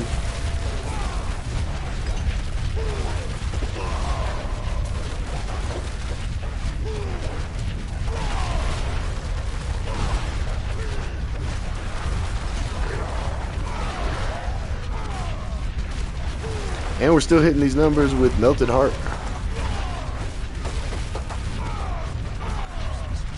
I know a lot of people end up dropping Melted Heart completely, and then they swap for the title aspect, which I did some testing. I was hitting like 500 trillion with one of the builds that was solely based off overpower. Downside is I was dying. So it was like, okay, you can hit really high numbers and die, or you can hit slightly lower numbers and almost be unkillable. I say almost, there's definitely still things that can kill you. But if I throw on Tyrael's Might, almost immortal, pretty much unkillable at that point.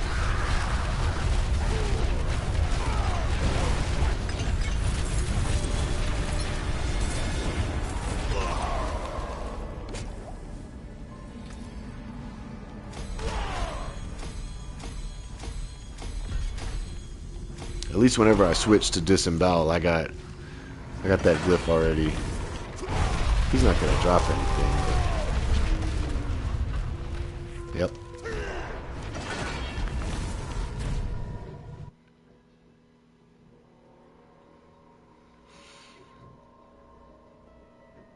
All right. After this, back to the cow level grind. I can leave this on for the boss. I should just leave this chest piece on my character. That way I can just keep switching back to it whenever I need to.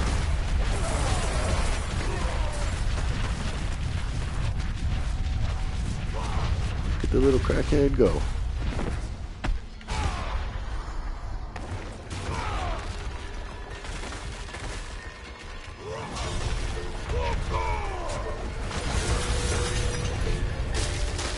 He gone.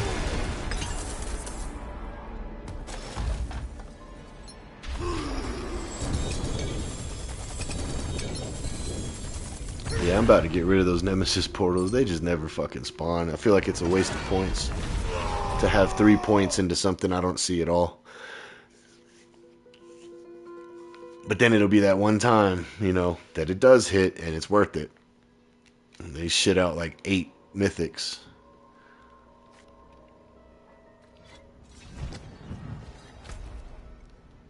Undercity, I want speed. Put Tyrael's Might back on.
Almost done.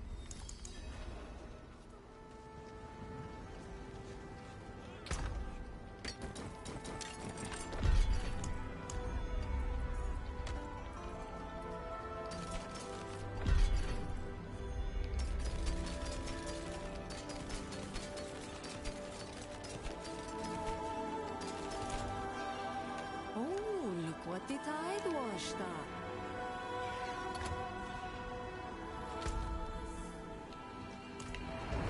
Alright, the last infernal hordes we need.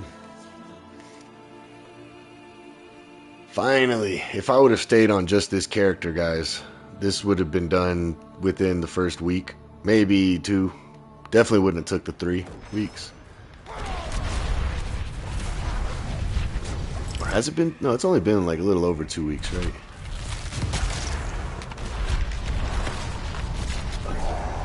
How much time do I have on this character, though? See, 119 hours just on this character. And that includes a lot of the cow farm. That includes, you know, running around doing all the side quests. Yeah. But like my other characters, like, oh man, especially the Sork. I put a lot of time into the Sork for war plans, and it was almost like I could have been using that time on the Barbarian.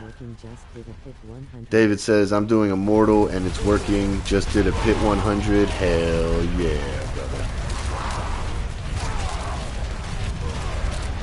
Remember the caps, the thresholds. I'll show you here in 10 seconds. You want to get your life down to 134. And the reason being is when you use your iron skin, you still get a 15% increase in life. So if you look at my life, when I'm about to use iron skin, I'm going to lose life. So right here, it's not actually losing the life, it's because I gained 15% of it. And at 534 life, with that 15% increase, it's like 6 something. But it still keeps you underneath. It keeps you underneath the threshold that you need to be for Melted Heart to take full advantage of it and your resource. So as long as you're 534, under 600, you're good. You know, you want to be 534. That means the only life on the build is only in your Paragon for points that kind of had to be taken to get to something else. And then the other threshold is 400. You need to be over 400 Fury. The reason being is because now with the cap of 300 on Limitless Rage, so this bonus is now capped at 300. It doesn't say that, but you'll notice it when you're spinning around at the bottom. It's hard when you don't have somebody to hit, but it's the one that says 31 right now that just went away. Now it says 13, 19, 25, and it's going away. But when you're hitting things and killing things, it goes up to 300 real quick. But it caps out at 300. So you need to have your Fury at 400. So that way you're staying at 100 and you're spending the 300. Because you don't want to spend 300 and have no resource and then, you know, get hit and die. So those are the thresholds you're looking for. Rob explains that in his guide, but I just wanted to reiterate on stream. Some people don't read it or know that those are the threshold numbers you want to hit. Now, as far as crit chance and attack speed, I don't go into all that. He does. He's, you know, that's why I call him the GOAT. And I just don't go into the weeds that much. But the life makes sense, and the Fury also makes sense. Now, before there was a cap, I'm sure you wanted to go all the way up. Your Fury is 370, life 534. So one thing you need to work on, I would tell you that's going to help you the most. If you don't already have Fury in all of your set bonuses, this stuff, like you can get max resource, you know what I mean? If you have all those slots full and you're still not at that much, the might glyph. Start focusing on your might glyph. And the reason being is because might in this board, it gives a bonus to magic nodes.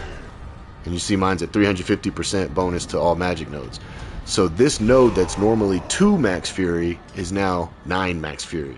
So I'm getting an extra 21 fury just in these 3 nodes. That's like having almost a GA max roll, you know, because 25 max resource on the, what are these things called? The charms? Yeah, 25 is a GA max resource. You're pretty much getting a free GA in your Paragon board just by leveling up your Might Glyph. So that 21 max fury, you know, goes a long way. And then, of course, it still has max fury here. So focus on getting your Might Glyph up first, and I think that's going to help you hit your threshold. If not, you might just have to temporarily drop a martial skills that you might be using for resource, because resource is more important. Once you have the full cat resource, you're dealing the maximum amount of damage for your build until you know, find better gear. But as far as your build goes, you'll be doing the maximum amount of damage while also being unkillable. Virtually unkillable. The other thing you want to have is at least 30% fury or resource generation.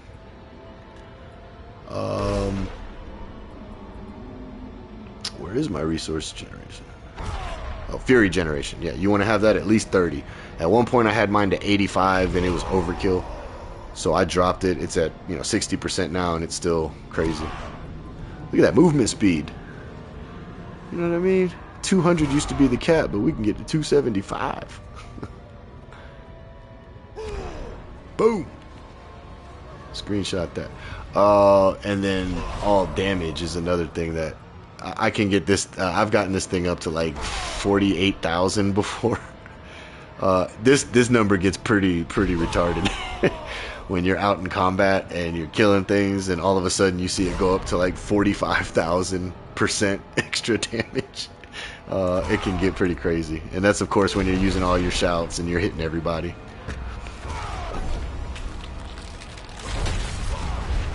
Fun times with this build.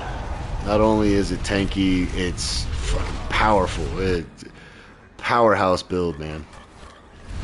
I'm glad you finally tried a barbarian. Just for you guys that don't know, David here, he's one of my friends I game with a lot, and he said, "No, I don't like barbarian. I don't like barbarian." And I was like, "You don't like the strongest, fastest class in the game?" I was like, just try it, man. You might not like what you think the barbarian is, which is slow moving, heavy attacks, you know, Hammer of the Ancients builds. That's when I think of a barbarian. I think of Upheaval and I think of Hammer of the Ancients. But Whirlwind is like one of those crazy hybrid builds that it feels like every class should have a skill similar to this. And it's a whole different way to play barbarian. Getting it to work can be a little struggle as a first character. Luckily, I've made plenty barbarians at the beginning of a season. I know the struggle. I know don't start with Whirlwind. Do like Lunging Strike, Upheaval, or even Lunging Strike, Double Swing, something like that. But then you transition into the Whirlwind build and it becomes incredible. I was just thinking last night, actually, I think the Sorcerer's Incinerate should be spin to win. You know, it's a channeling skill and it makes you stop and you can spin in a circle, but it should allow you just to like float while you're channeling the Incinerate. Granted, it wouldn't be as good as Whirlwind as far as it only hits one direction, whereas Whirlwind hits all around you in a close area where Incinerate goes across the screen.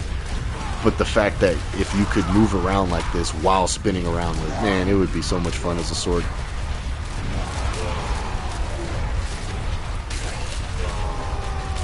Moving channelable skill for the sorcerer would be pretty cool.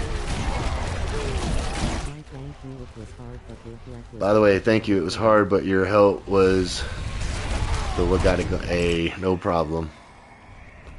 You know what I'm saying? Here to help. Always here to help.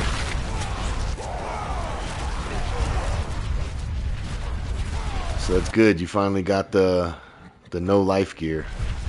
I'm gonna have to inspect you on stream. I hope you don't mind. People are about to see your build, but it's fine because I'll tell the people, like, you know, he's gonna get stronger. I got a bunch of gear I've been saving for you too, so don't worry.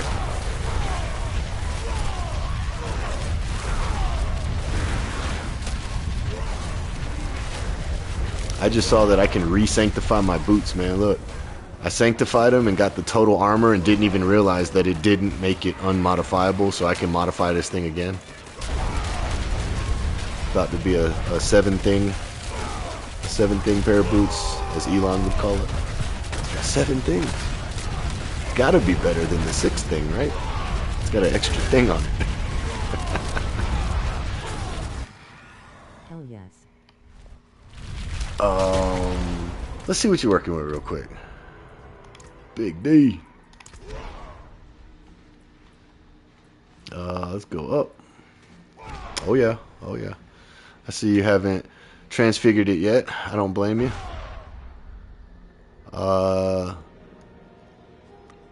I would re-roll that lucky hit to crit strike, but you know, to each his own.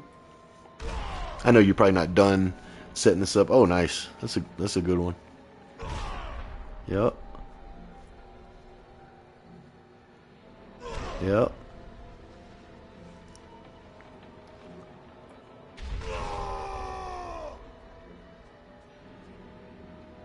All right, definitely still got some min-maxing, but yeah, you got some good stuff.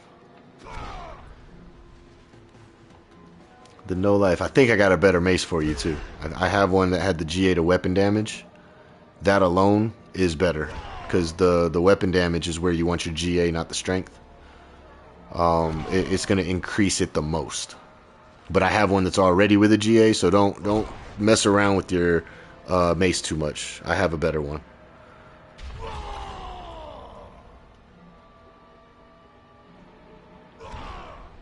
Yeah, really just the weapon damage on that.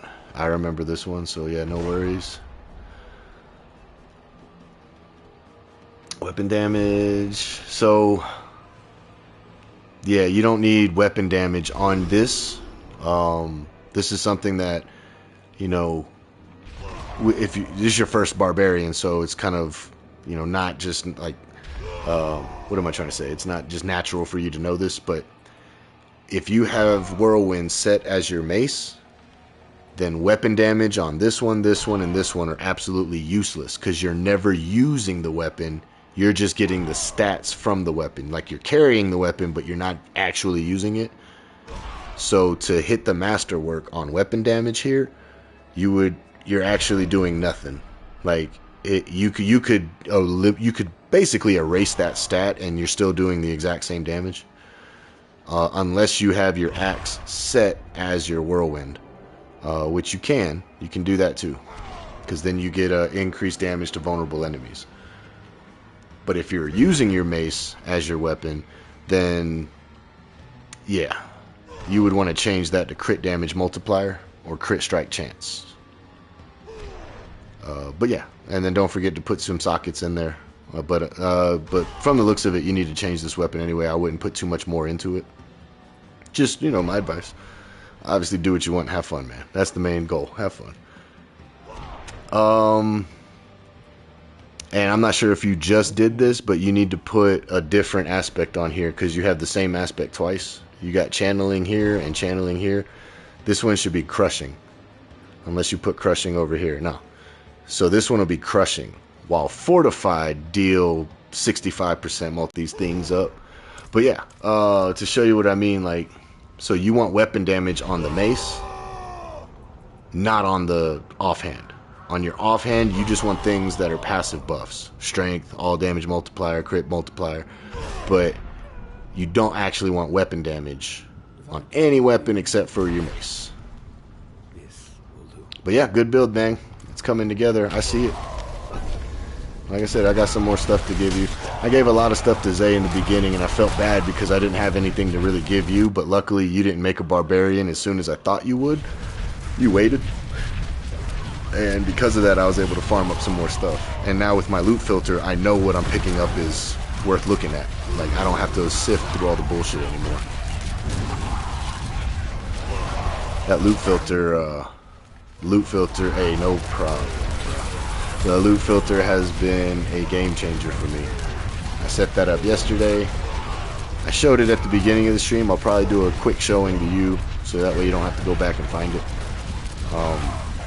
And then, you know, after I stream or whatever, we'll jump in a party chat, and I'll be able to go over it with you more. But you may not be ready for a complete loot filter like I have, but I think you would like most of it.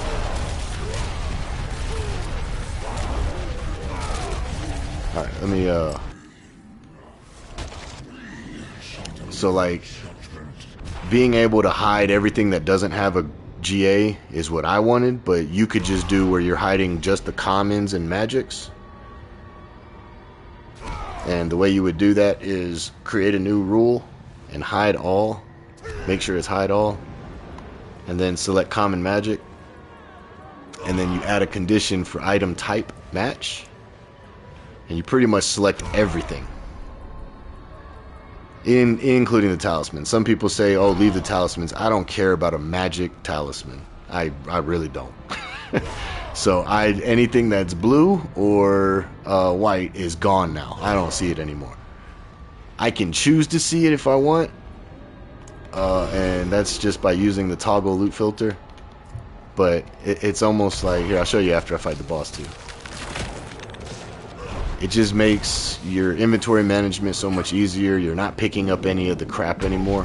Like, after we kill this guy, he's gonna drop like 20 things. Oh, I'm doing the council. They'll drop like 20 things. Let's see. Yeah, so that's everything he dropped. And at least that filters out what I don't care about. So all the seasonal stuff I care about. But yeah, I don't need any of that. So once you get your loot filter set up, it just eliminates you seeing and being able to pick up the shit that you're gonna sell or junk anyway. It makes it faster to farm.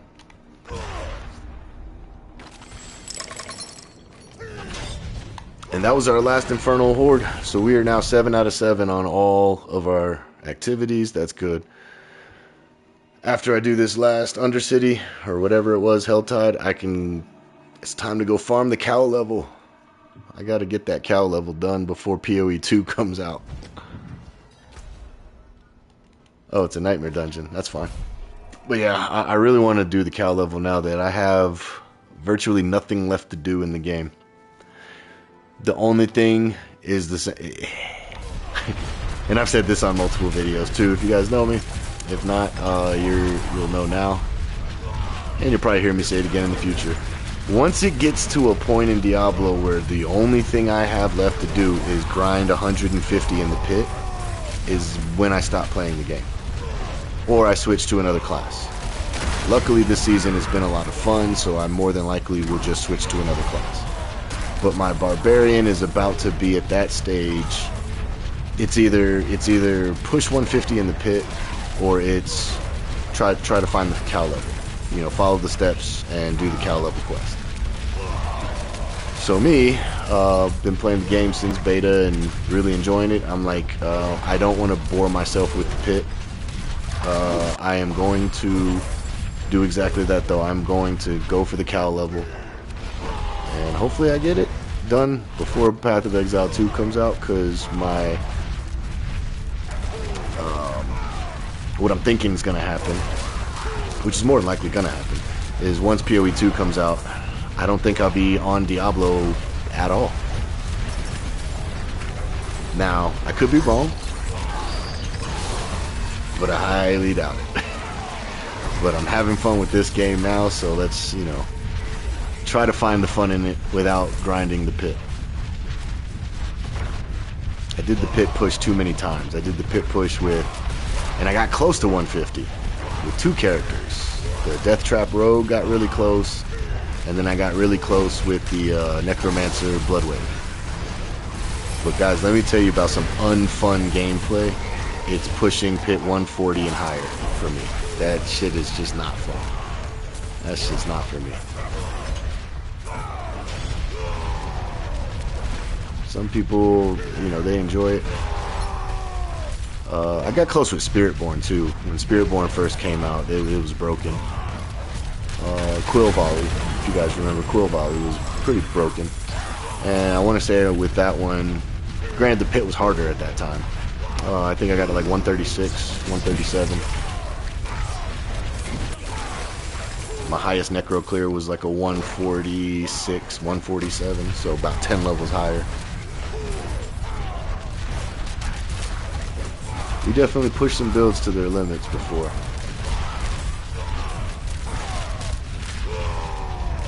And you know, for me, it's just, you know, it's not for everyone, and I'm one of those people that it was for me in the beginning, but not anymore.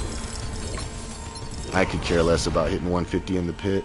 I could also care less about hitting 300 every season. And the same goes for Path of Exile. Like, it comes to a point in Path of Exile where it's like the only thing left to do is, you know, find a mirror or push to level 100. And I think 95 or 96 was my highest character. All right, war plan's complete, guys. They're gonna give me some kind of achievement. No. Damn, they don't even care about it.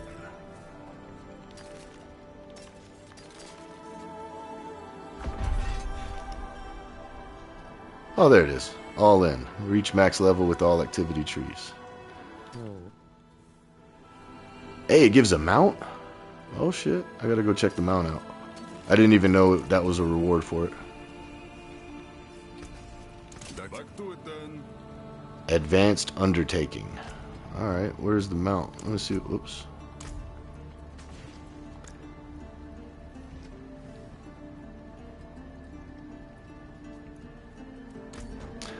Alright, so this is the mount you get for doing Undercity all the way. Oh shit.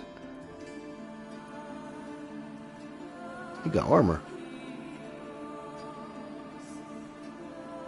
It's like a velociraptor and a stegosaurus had a bastard child.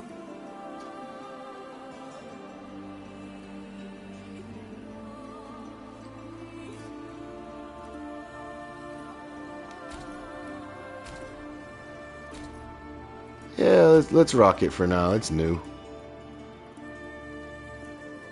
Maybe change this up. No, I kind of like that on there.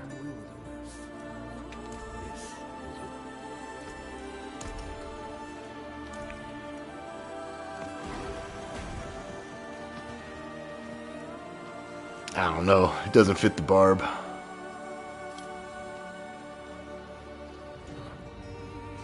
That's it.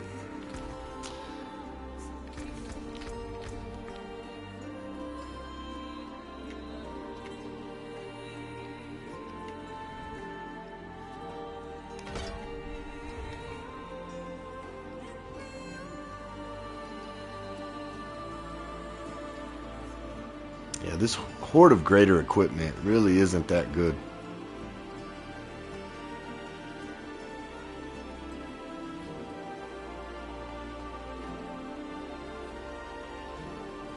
But hey, we can start back on the cow level now, guys. We finally got all of that done.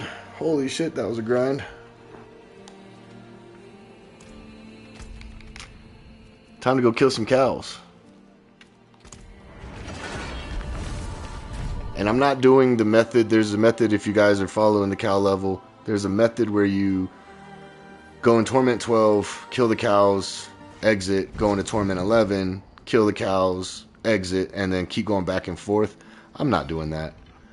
I'm just going to every spot and killing cows until the relic drops.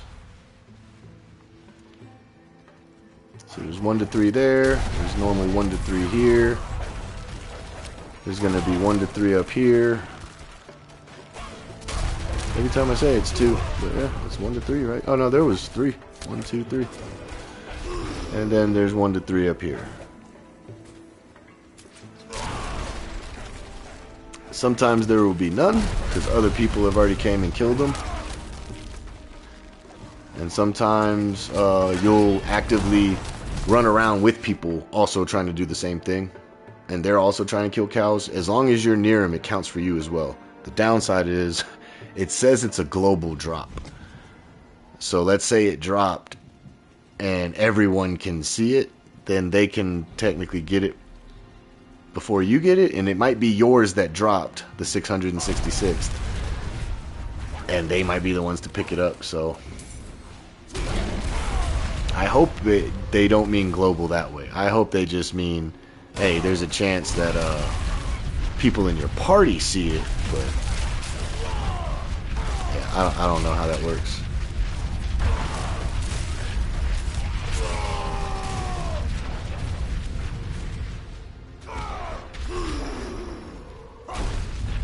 Should be some cows right here.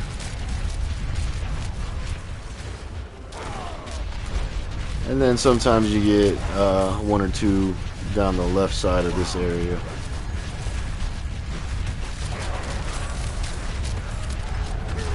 Yep, right there. But they are not dropping. Oh, you know what I just realized? I can't see it if I have my loot filter on because it's a common item. So real quick, let's run backwards. Let's make sure one didn't drop and I forgot to pick it up. Can't have the loot filter on, guys. It's a common item. Your loot filter will actually not show it.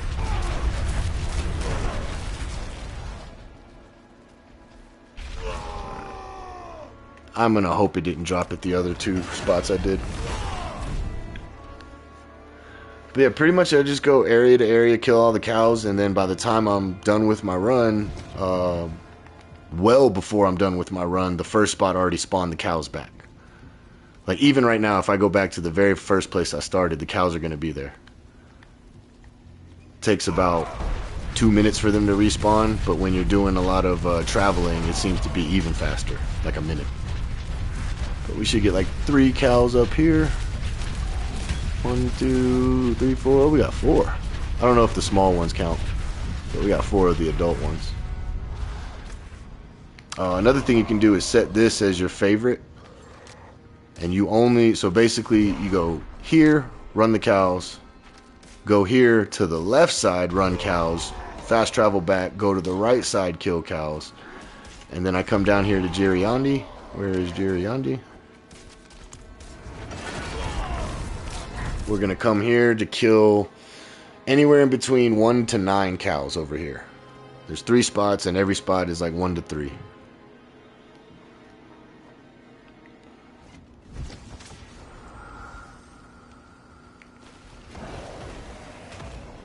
You can get on your mount and run. I just, honestly, it feels like I'm faster on foot with the Barb than I am with the mount because of that right there, how it slows down when you don't have any charges. This is just, you know, I'm running around like 275 move speed now. Somebody already farmed this area, or they were killing people and killed the cows. Because there's normally cows there, and then there's normally cows up here. No cows. Oh, you guys. Yeah. Anyway, and then this is actually a good run in Xsplzit. It's longer, but if you have a fast character, you know, it's fine. With this one, though, we're going to go out the left side and farm 2 different farm spots at once.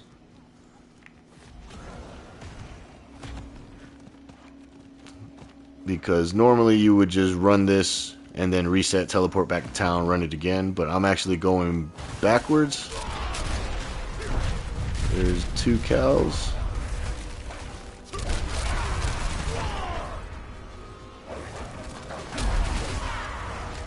There's going to be another 1 or 2 cows here.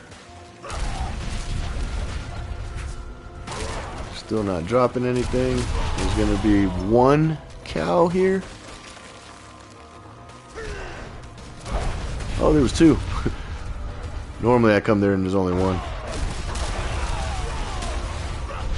And we're gonna run over this way through the world boss. This is the part that seems like it's slower, but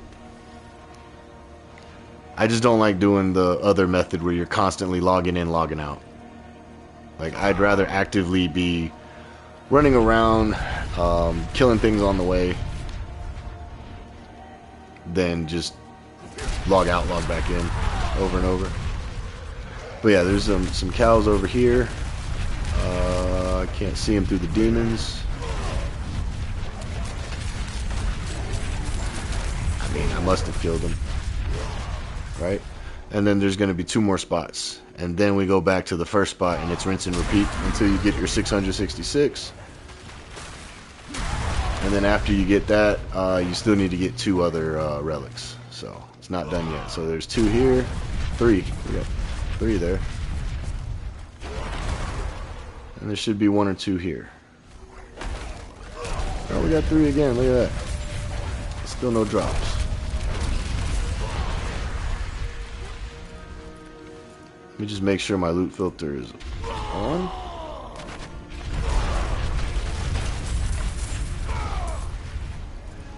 Yeah, okay. Off. And then, yeah, then you just rinse and repeat, guys, until I can get to the next step. That's the step I'm on. The step that most people are still on. Besides the blasters that said, fuck it, they were going straight for the cow level. I'm also wondering if people did this in the Eternal Realm, got the emote, and now they're emoting at people out here. Let's see, there's 2 cows there. We're going to get 1 to 3 here.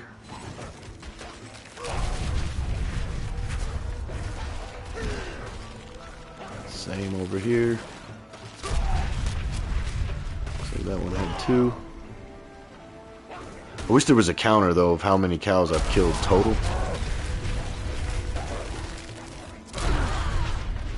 And you can kill these cows in there, but I don't know if they drop anything while they're in there. You know what I mean? Like, I would hate for that to be a cow that was my last kill, but because it's inside of here, it doesn't drop anything, so I normally don't kill these 2 anymore. Because I don't know how far or how close I am to the 666 kills.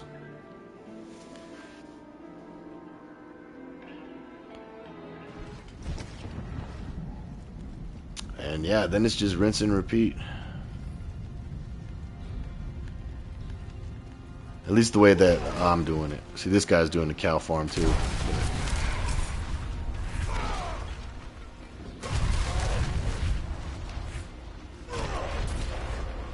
Anytime you see anybody fully decked out character that's running around here, or any of these areas that I'm doing it, they're pretty much doing what I'm doing.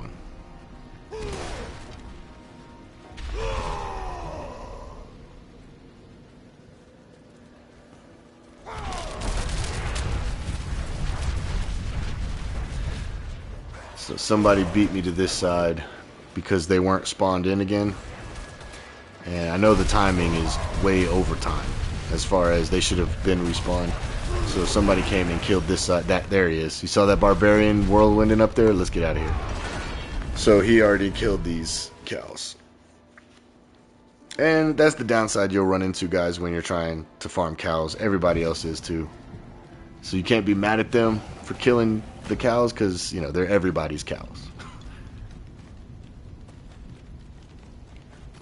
But when I see somebody farming in the area I just go to a different area.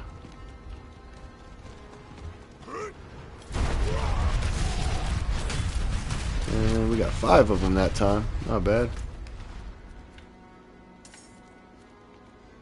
I always forget where that area is. There it is.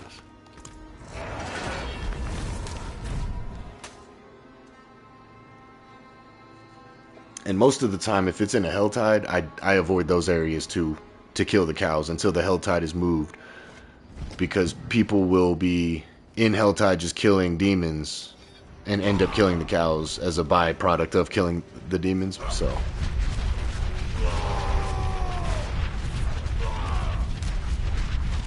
Sork would be another good option to farm cows, but just remember, guys, it's whatever character you're on. It's not account bound, it's character based on when the relic is going to drop.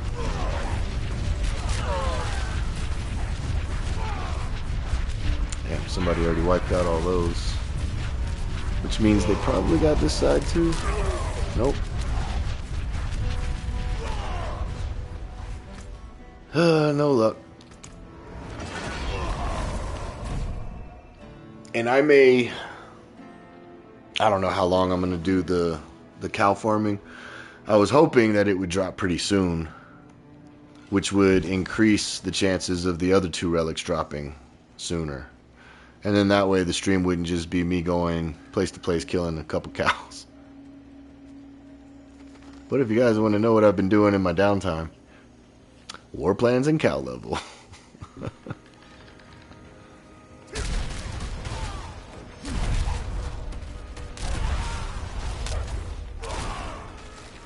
It's just hit or miss. Sometimes 1, sometimes 3, very rarely 4. There are certain areas that tend to give 4 more than others, but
yeah, if only there was a way to see.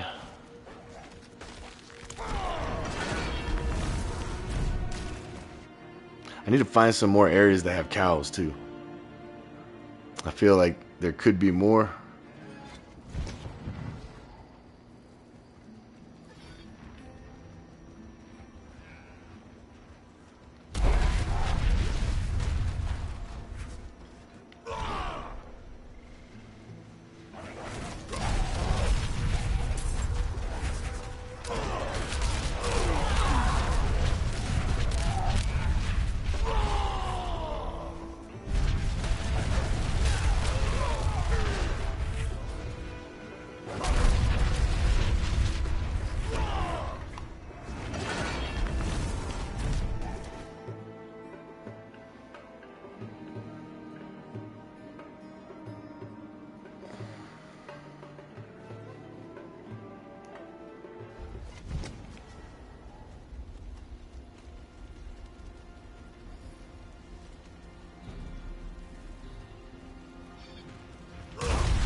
Yeah, seeing that barbarian there, he's going the opposite route.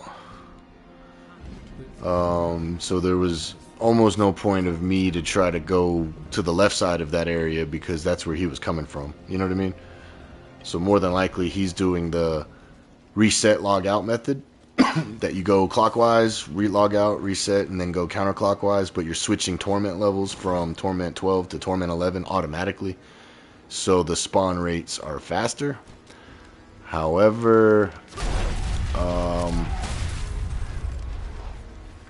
yeah, like I said earlier, I just like to go to all the different areas. That's not the right place. I always do that. It's this one. Yeah.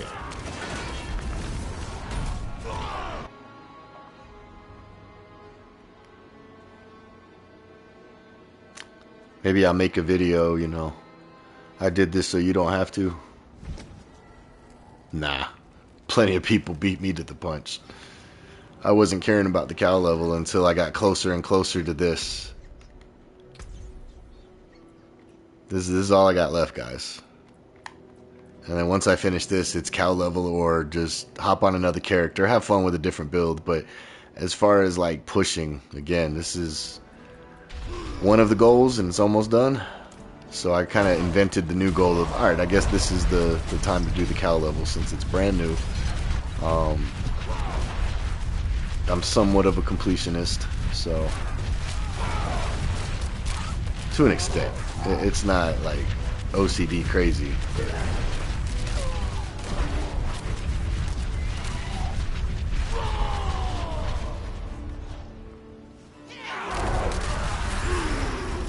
nope.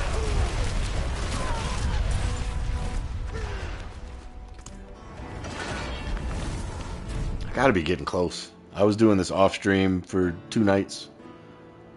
It's gotta be getting close, guys.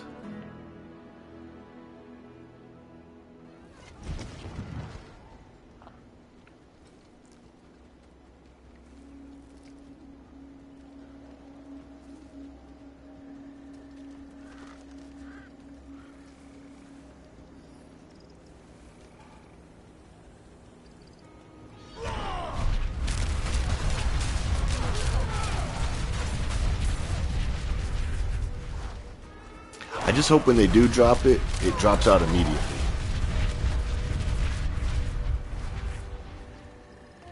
And it's not like one of those where the cow has to die, fall over, and then it just kind of like pops out. Because there's been plenty of times where I'll just kill and keep going like that. I just kill, go, kill, go.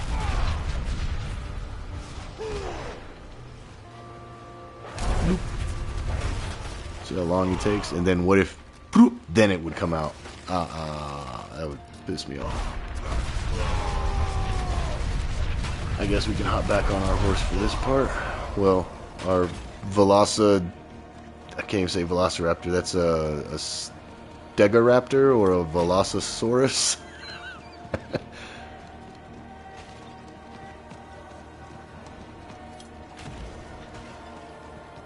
God, it just feels so fucking terrible on a mount when you have this much movement speed. You know? It's crazy.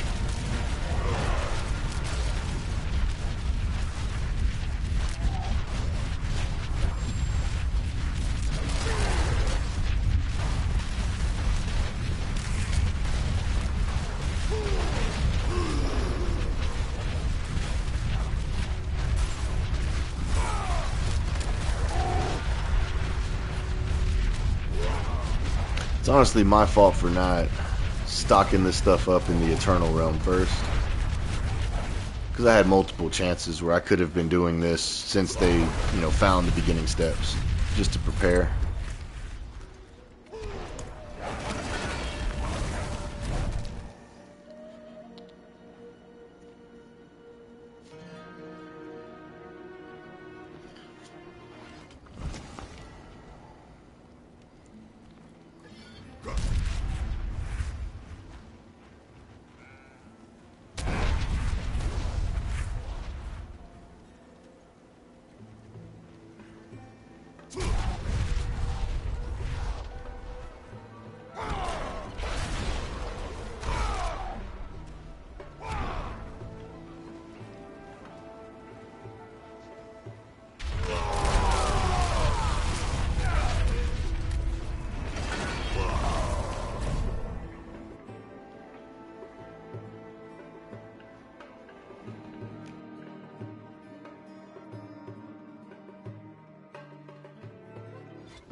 I might as well go turn in these souls for 3 whispers, 3 grim favors.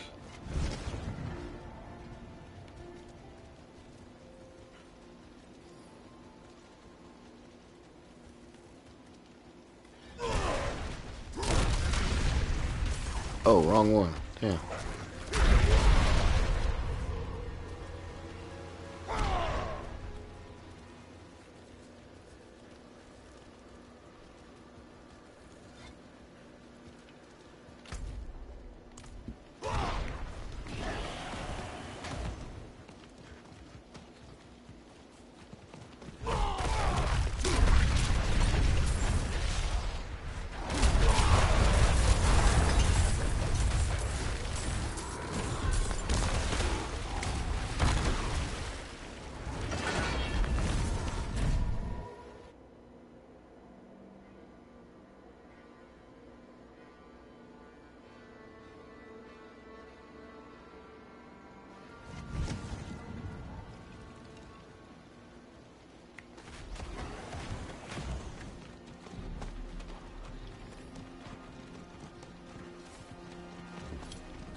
Sorry guys, my Velociraptor is a little retarded. Got some T-Rex arms too.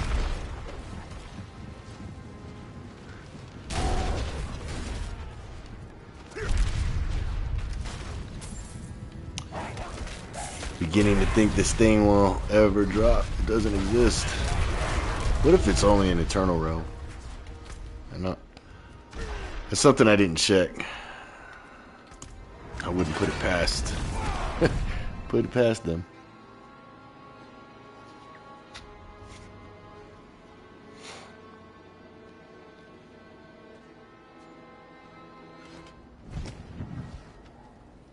Because I feel at this point I've killed well over 666 cows.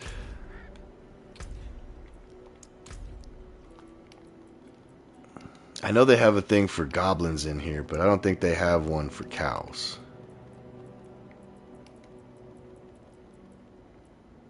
Or maybe they don't have goblins.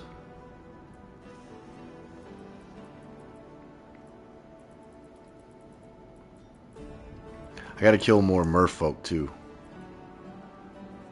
Yeah. I gotta kill another 5,000 of them. Oh, and more loot. I guess that's the new shit. But I wish we could have this, but with cows. You know, this is how many cows you've killed. And maybe you can. I just don't know where.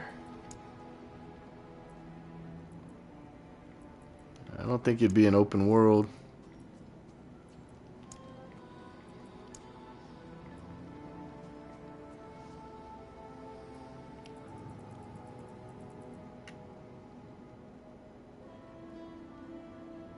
Oh, this is the quest that I need to do. There's one quest that, unless it's the cow level, and if it is, fuck, then I have to do it. But yeah, there's one quest I cannot find in the new expansion. I went all over last night looking for an exclamation point, couldn't find one. So I'm missing one quest. I got to get back into Vessel of Hatred's area and do shit in there. I just got Vessel of Hatred to me was good and bad. The campaign sucked. The Spiritborn was awesome. The new area was awesome. I think the campaign was just trash. This new campaign was really good. Oops. Alright, where, if I was a cow counter, where would I be? In the world. Nope.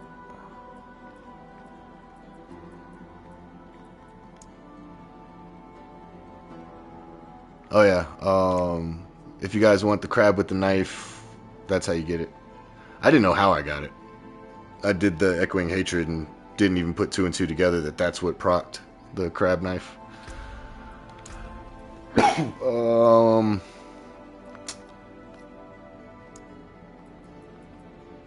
Yeah, they just don't have it in here, which is unfortunate.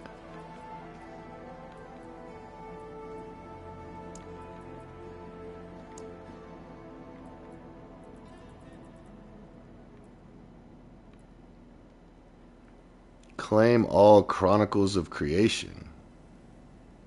Okay. That gives me something to do.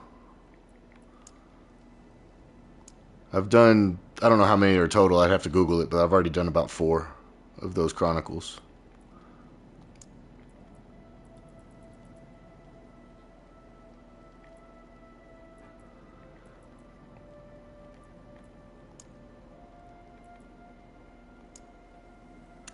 Yeah, alright. Let's keep killing cows, I guess, until it just magically pops up. Fuck. There needs to be a counter. Unless I could go, maybe I can go to Kedbardu and talk to the people there and they'll give me a counter. I don't know if that's a thing, or if I just made that up, or if I'm hoping too much.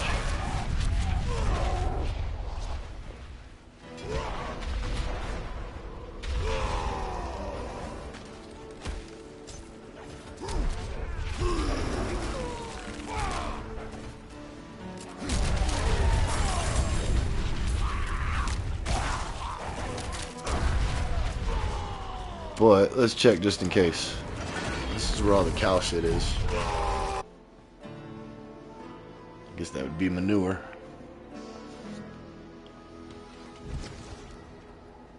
Oh, I was about to run out there like I was gonna do something. Right over here, is there...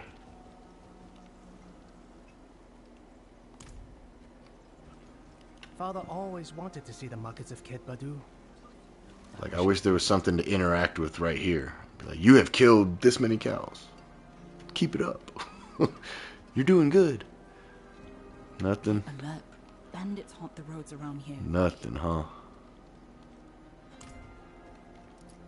What if I say hello? Greetings. Nothing. Alright. Keep your secrets.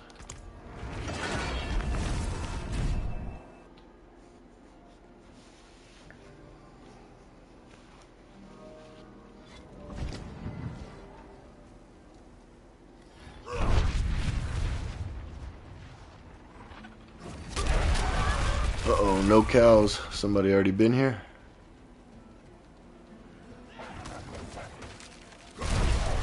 Looks like I was late to the party.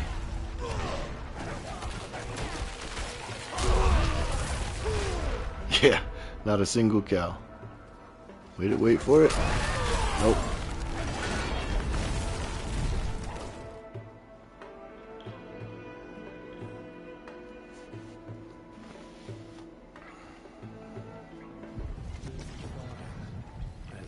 Let's go this way first this time. Switch it up.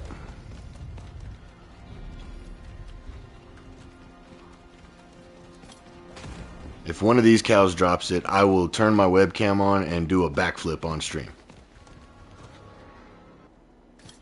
Whoa. Whoa. What just happened there? I thought that was Blizzard maybe like, alright, give it to him. Let's see if he does it. 1, I'm on PlayStation. I don't have a webcam attached to it. 2, I can't do a backflip. So, yeah. Whoops. And when everything started lagging, I thought, uh-oh. Am I getting the streamer client? Oh, shit. No, I don't have that luck.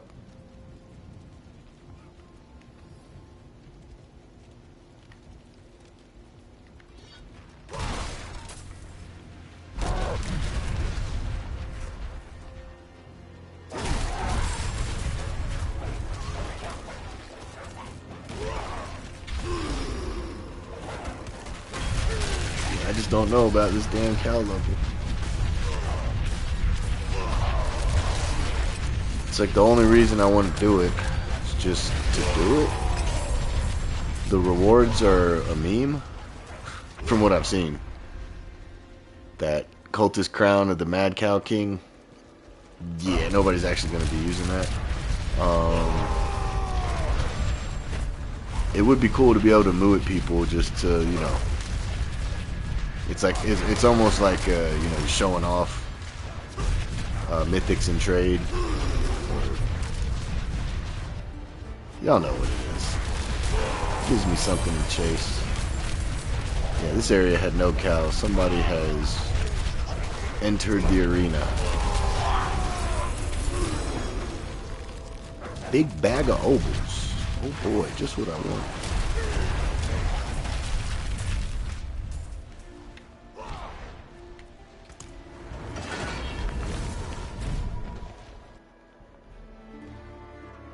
Another thing I was thinking, what if I just farm it on a lower tier? There won't be as many people running around, or maybe there'll be more people running around. Hell, I don't know. That thought crossed my mind when I was doing the switching between 12 and 11 over and over.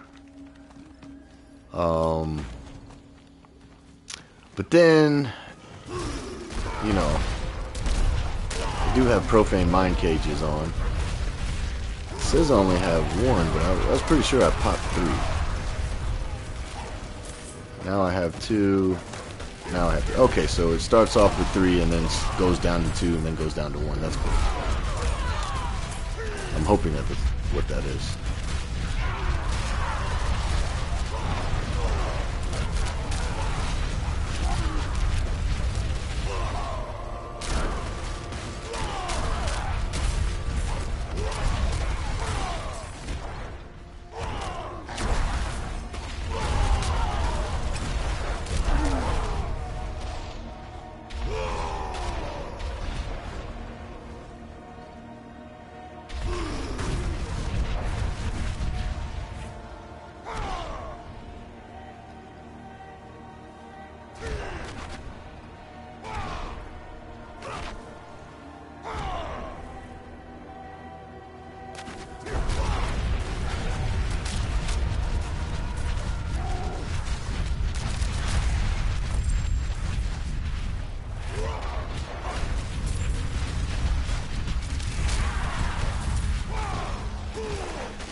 That one cow on his back was just flailing his legs. Oh, shit.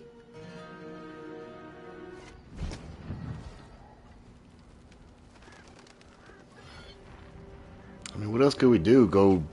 We could go farm Mephisto for other people. Like, carry them and let them open the chest so we get free loot. That gets boring. I could help people kill Lilith, but that gets really boring because I get no loot when I do that. I mean, I don't mind helping people, but I also don't ask for payment. Some of these people are like, oh, I'll carry you for 1 billion gold. Which maybe I should start doing that. I can make a killing.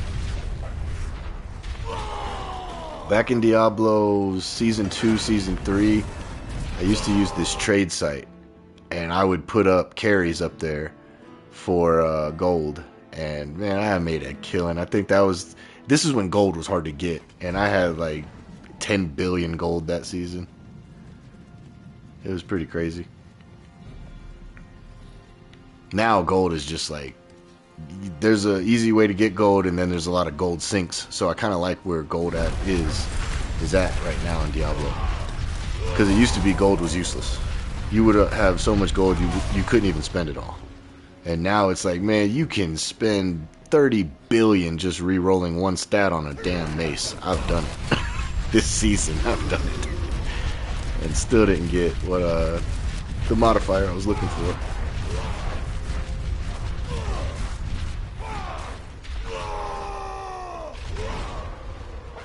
And I'm looking up at the mini-map when I'm running. I'm not even looking at the screen, so sometimes I catch those snags because I'm not looking. Not bad.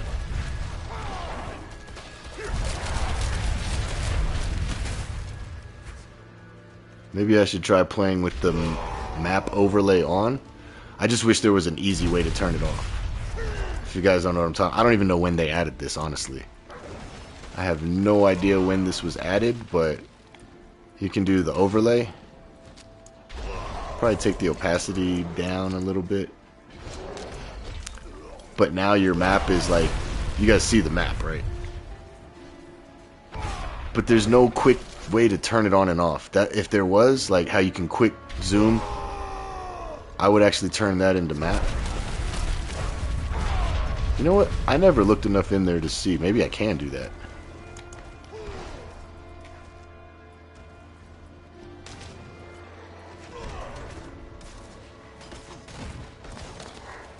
I guess that would be in controls.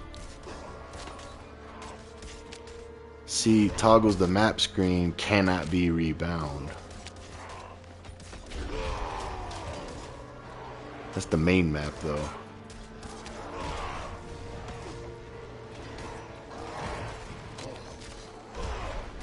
Unless they added it down here. They did. Oh shit. Oh shit.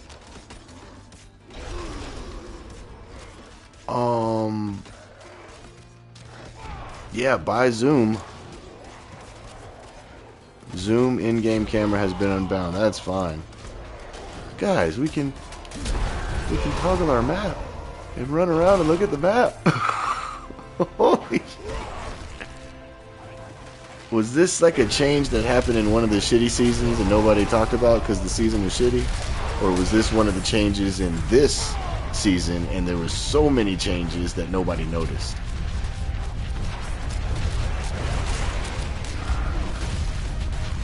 I mean, to me that's huge. Now I can actually change the opacity of that. I can mess. That is a game changer to me. Maybe not to y'all, but overlay. Let's go 65. I don't even know what that means.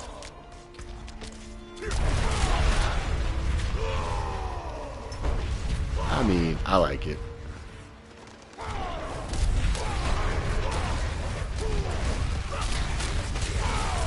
Maybe I lower the opacity again, because I do have Subo who has all the dots on the screen that can see where the enemies are. 50-50 is good. Well, that's good to know.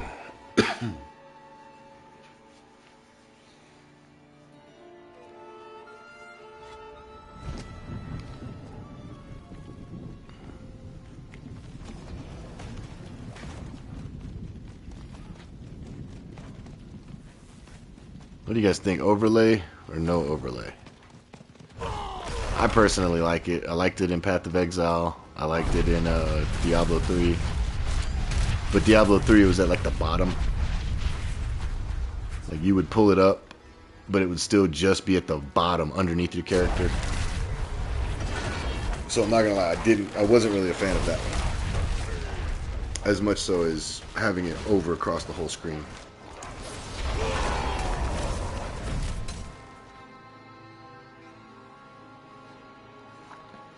Did take away my zoom though. I mean, I can still add zoom back to here, to the wheel. But, yeah.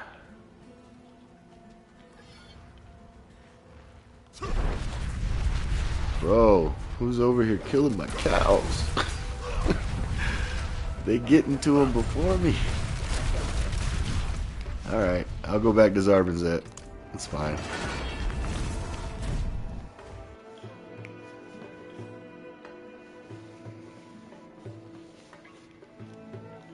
Yeah, but I actually had no idea that. So I saw the map overlay and never went to controls to see how to quick change it. It's good to know though.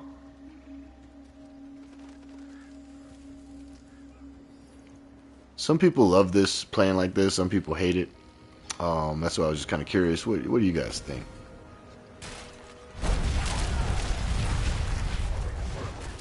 I don't mind it up here in the top right corner, but like I'm constantly just looking at the map. When I'm doing Infernal Hordes especially, I'm just looking at the red dots. When I'm out here doing this farm, I'm just looking at my path. So for me, this actually is, I'm focused on my character now. And can still see everything I had, just explained of why I'm always looking at the map. This way my eyes aren't drifting up to the right and away from my character though. I can easily navigate, easily see everything that's upcoming. I like it. Might take some getting used to, messing around with the color scheme, the opacity, but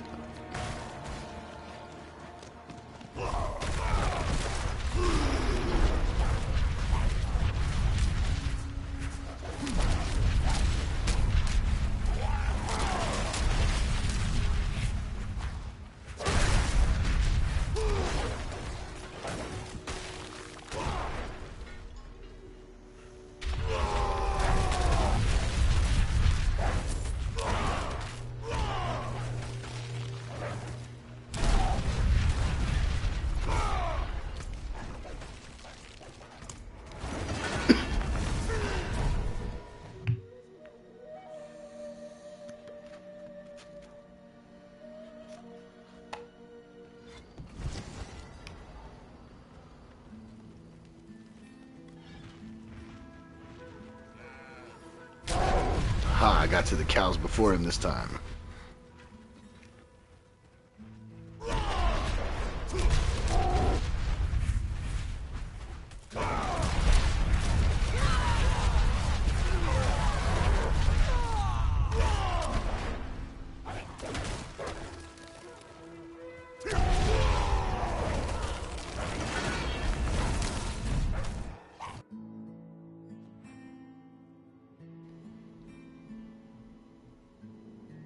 So I know it's riveting gameplay and all, but what's going on?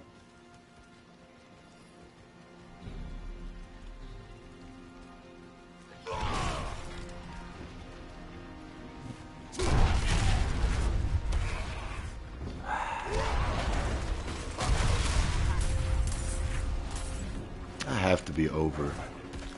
I mean, there's just no way around it.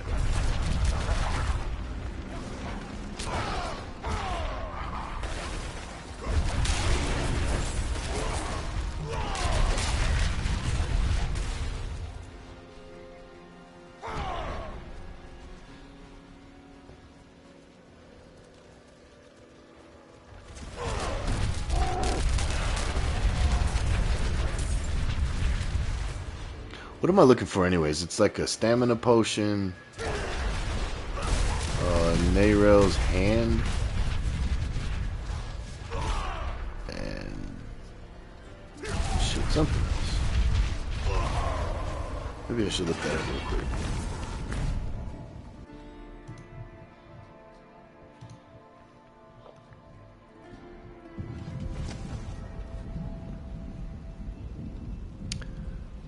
No, we need the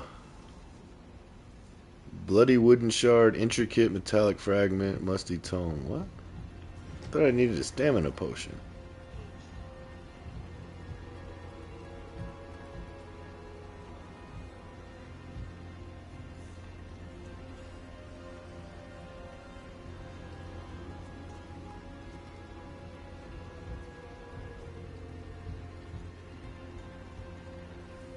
Hold on.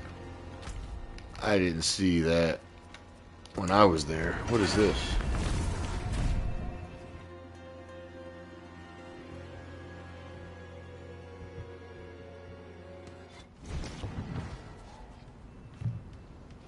Don't tell me if I had to do this first. I never saw that there.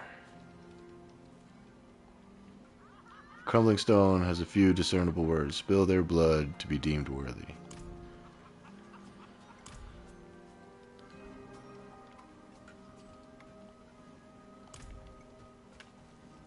Alright.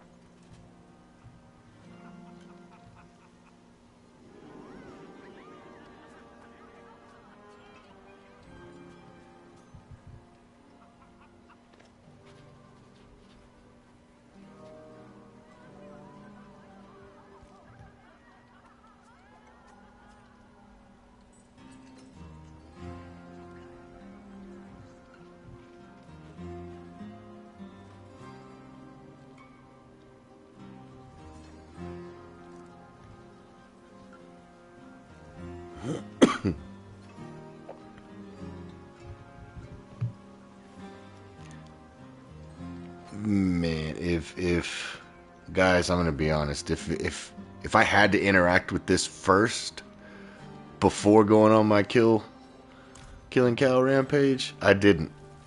So if that means everything I did when I did it yesterday and 2 nights ago doesn't count, oh man, that hurts. Like, that actually hurts my soul.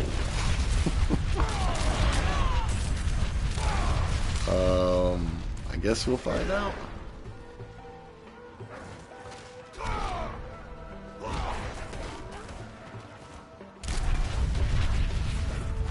Or what if the thing I needed to drop just didn't drop because I didn't interact with that, but the kills maybe still counted?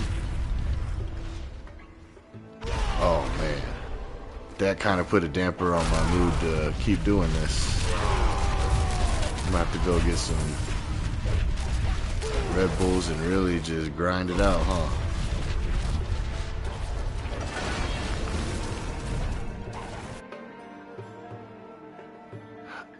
I guess the good news is I know I'm at 7 right now if that's the case. Holy shit. What if I killed... Because like I said, I felt like I've done more than 666. Just by going off of, you know, anywhere from a minimum of 3 to a maximum of like 15 per area, right?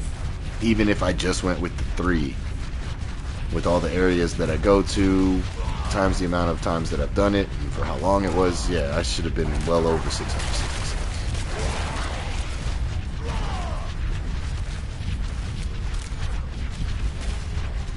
Because even right now, as if that was indeed the initial start point for interacting with that item, that would put me, what am I, like 13 now?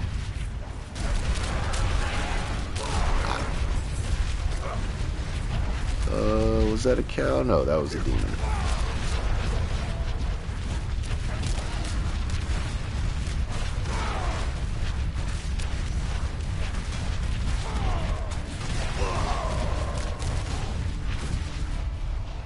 Just say 16.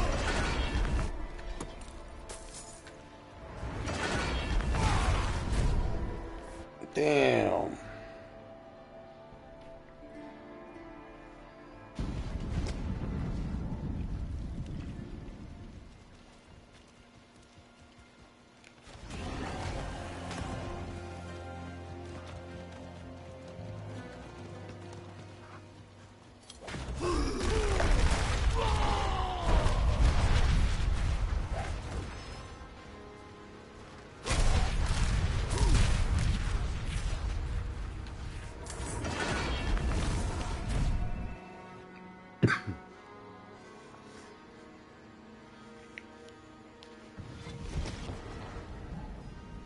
Oh, whoops.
So as of right now, that was 34.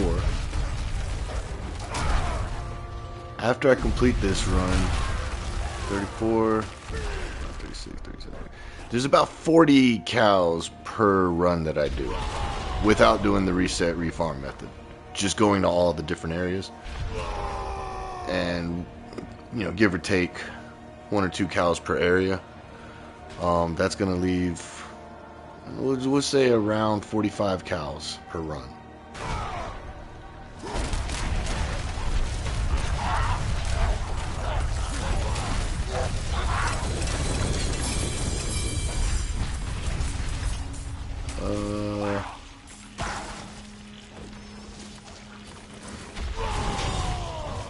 I don't want to pick up all that other crap, but I still want to have the filter back on when the cow drops.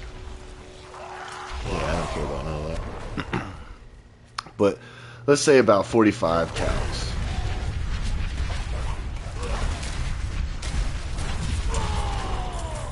I'm trying to do it in my head, but my ADD's not letting me. Somebody help me out. What's that? Oh.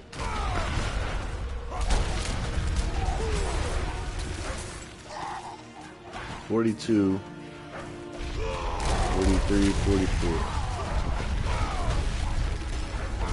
Let's just bust out the calculator. I don't feel like doing that in my head. Oh shit, I'll watch tomorrow all day. Hell yeah. Gotta set a reminder. I'll watch tomorrow. So I'm gonna downgrade it to, let's just say 40 per run. It's gonna take me 16 and a half runs.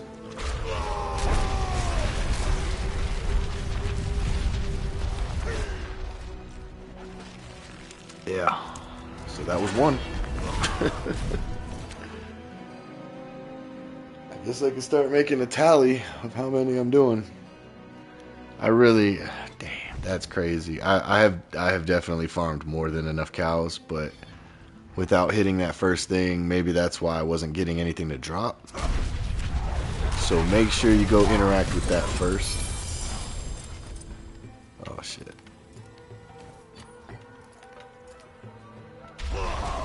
And make sure your loop filter's turned off.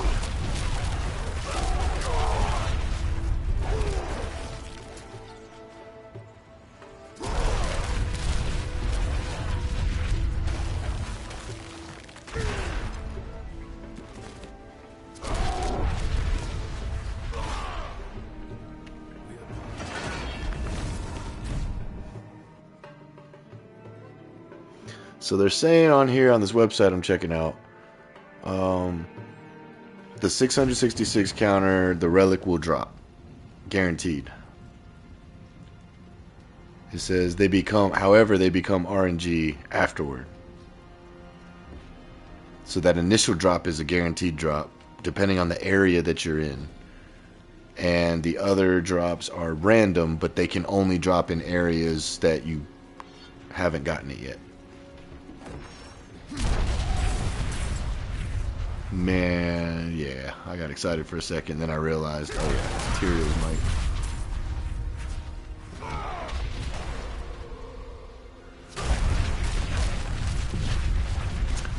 Alright, well.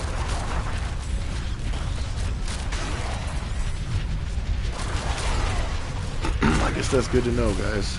Good to know.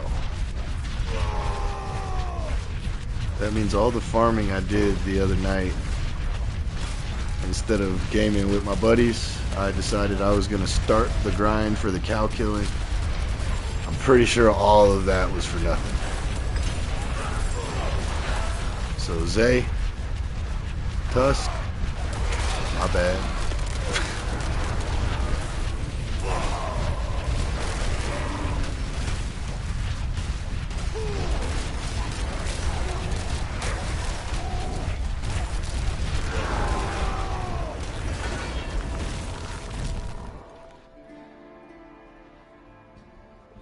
Hello. Oh shit, you're still there? What up? You see this? It's Path of Exile, baby. You can put the map on the screen, baby. What are we doing? It's PoE all over again. Near. Oh yes.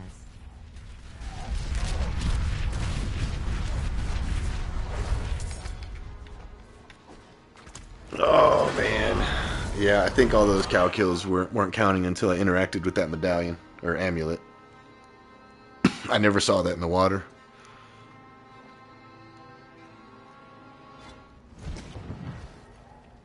So I'm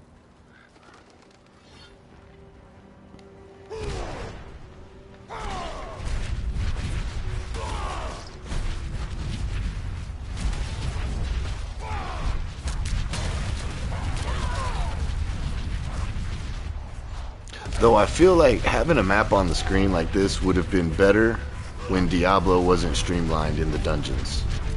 When the dungeons used to be like Path of Exile, just be a path of dead ends. They have streamlined almost every dungeon in Diablo though, so I don't feel that this is as important as it would have been in seasons 1 through 5. Like seasons 1 through 5, this would have been a game changer for me. But now that all the dungeons are literally just go straight until you can't go straight no more and then pick a direction, it's like a lot easier to just fly through the dungeons.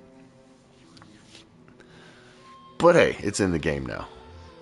Not sure when it happened, but I'm glad it's in the game now. Even if I don't use it.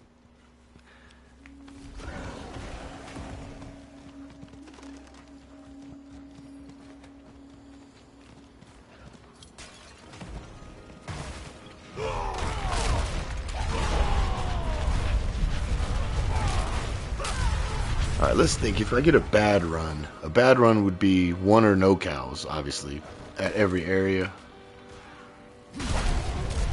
Even if it's only 1, which hardly is. 1, 2, 3, 4. Oh, this time it was 3 here. Just counting all the spots. All the spots. In my head right now. 1, 2, 3, 4 in the first. 5, 6, 7, 8 in the second.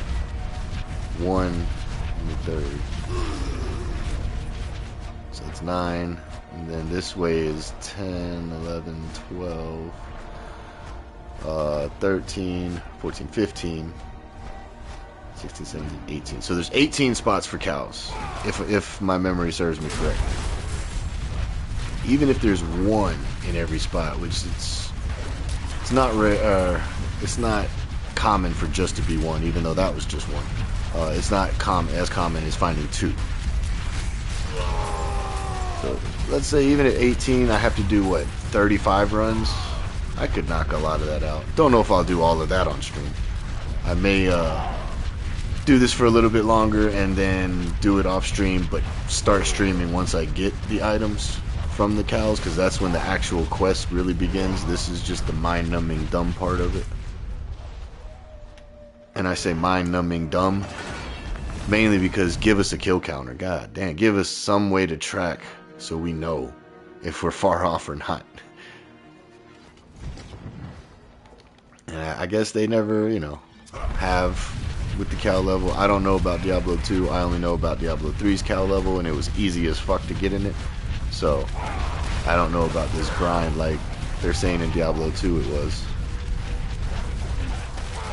But Diablo 3 was easy to get to the Mad Cow, or Cow King, Mad Cow King, whatever his name is.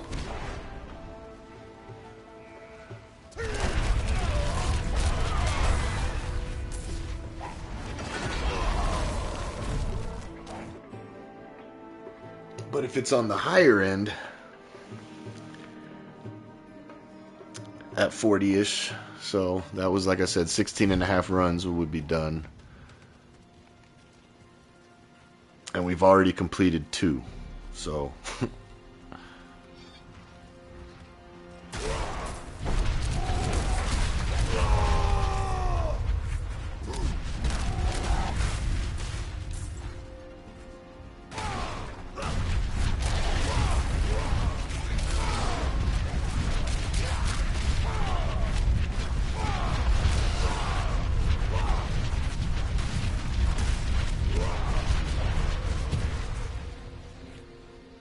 It's a habit to run around spinning, but that does slow me down a little bit.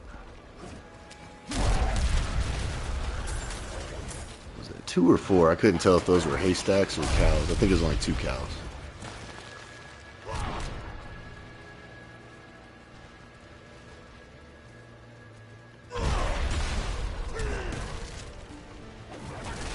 Two there, good.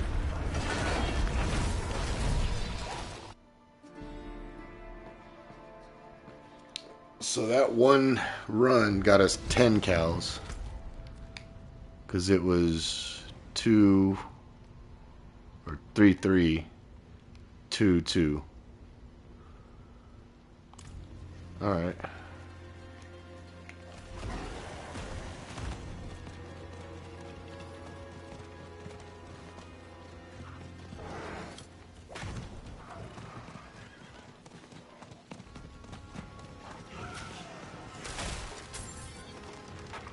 So 11, 12, 13, 14. There's a fourth one there hiding.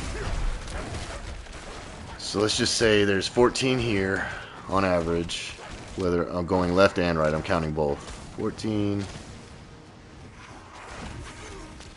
2, 3, 4, 5, 6. We'll just say 8. And there's normally, we'll just say 5. And then anywhere from 8 to 12 in this route.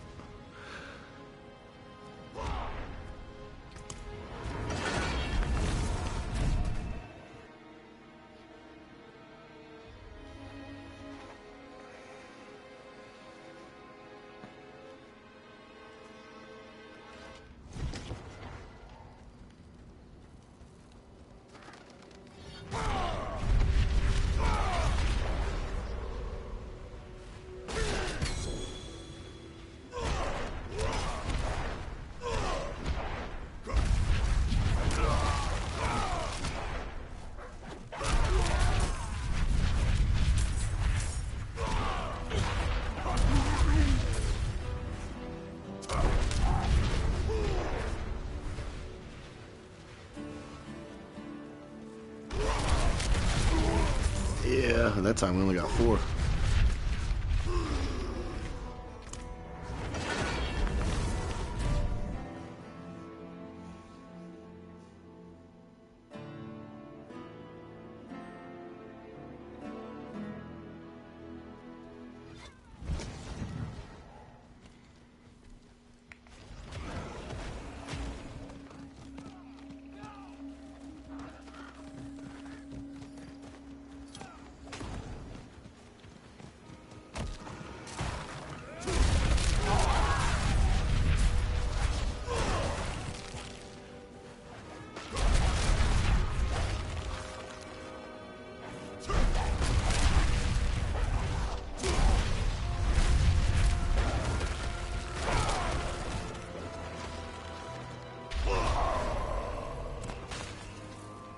Alright, let's check real quick on some math.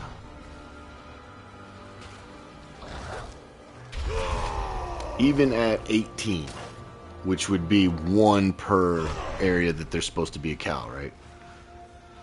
Even at 18, it would take 37 runs exactly. So if you mentally prepare for doing this 37 times, you'll be good, because there's going to be more than 1 cow at least at one spot more than once. But this is just saying 1 cow per area, 18 areas, it's going to take 37 runs. But see, just like there's 2. So that already jumps that number down, or bumps that number down. So as long as I mentally prepare for 35 more runs, it should be easier than that, right?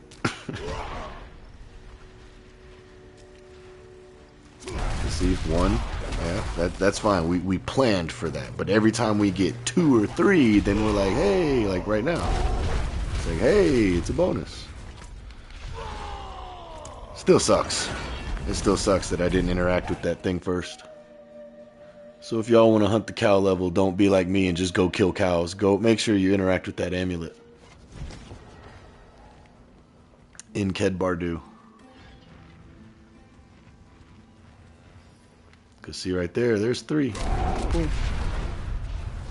And I guess that will compensate for the times that there's no cows. But I just chalked that up to somebody came into the area and did it right before I got there.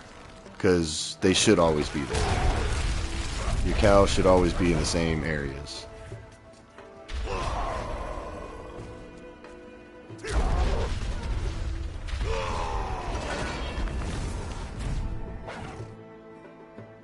What was that, 9 right there? So still better than the 4 that we planned.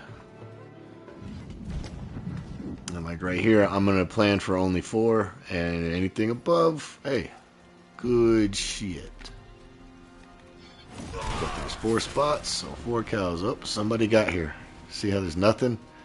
Somebody cleared it out.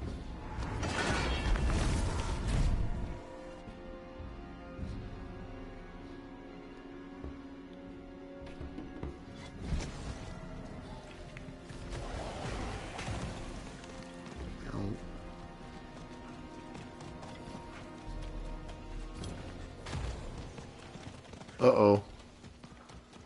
He was running back. Did he kill it and not? Yep. Alright, yeah, we didn't really plan for other people as much, huh? Damn.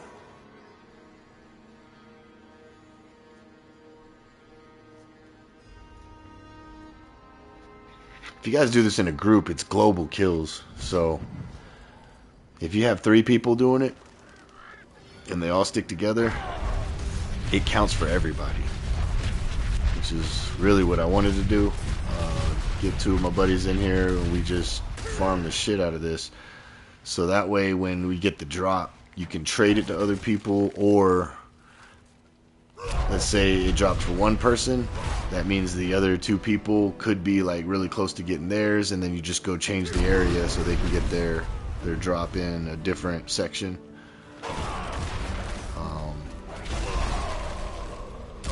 Just trying to think of ways to speed this up and streamline it. Pretty much the routes were set in place by other people. I'm just following their ideas. I just did not care for the resetting and logging out, or the log out method every time.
But after I finish this run, I am going to call it, guys. Just giving y'all a heads up, because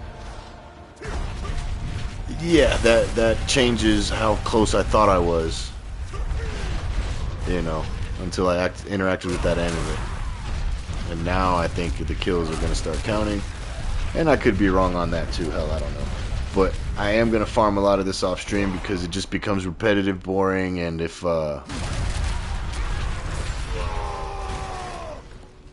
you know, if people want to see the actual steps to the cow level, I'm still going to stream it, but this grinding just to get the first relic to drop, and then I still need to get 2 more relics. I may wait until I have either 2 or all 3 relics, and then I will start streaming before the next steps. But yeah, that brings my kill count back down to like 100 something at the moment, just with those 3 runs. Or maybe that was 4 runs. It's around 100 at the moment, so I still got to do it 6 more times. Yeah, we're going to, but hey, on a recap, we found out that you can put an overlay on the screen, so I like that. I showed you guys the loot filter in the beginning and the middle of the video, if you guys want to check that out. I can go more in depth. Let me know in the comments if that's what you guys want to see. And yeah, I still need to get better gear. Why is my gear not color-coded in here? Is it because I'm in town? Wait a minute.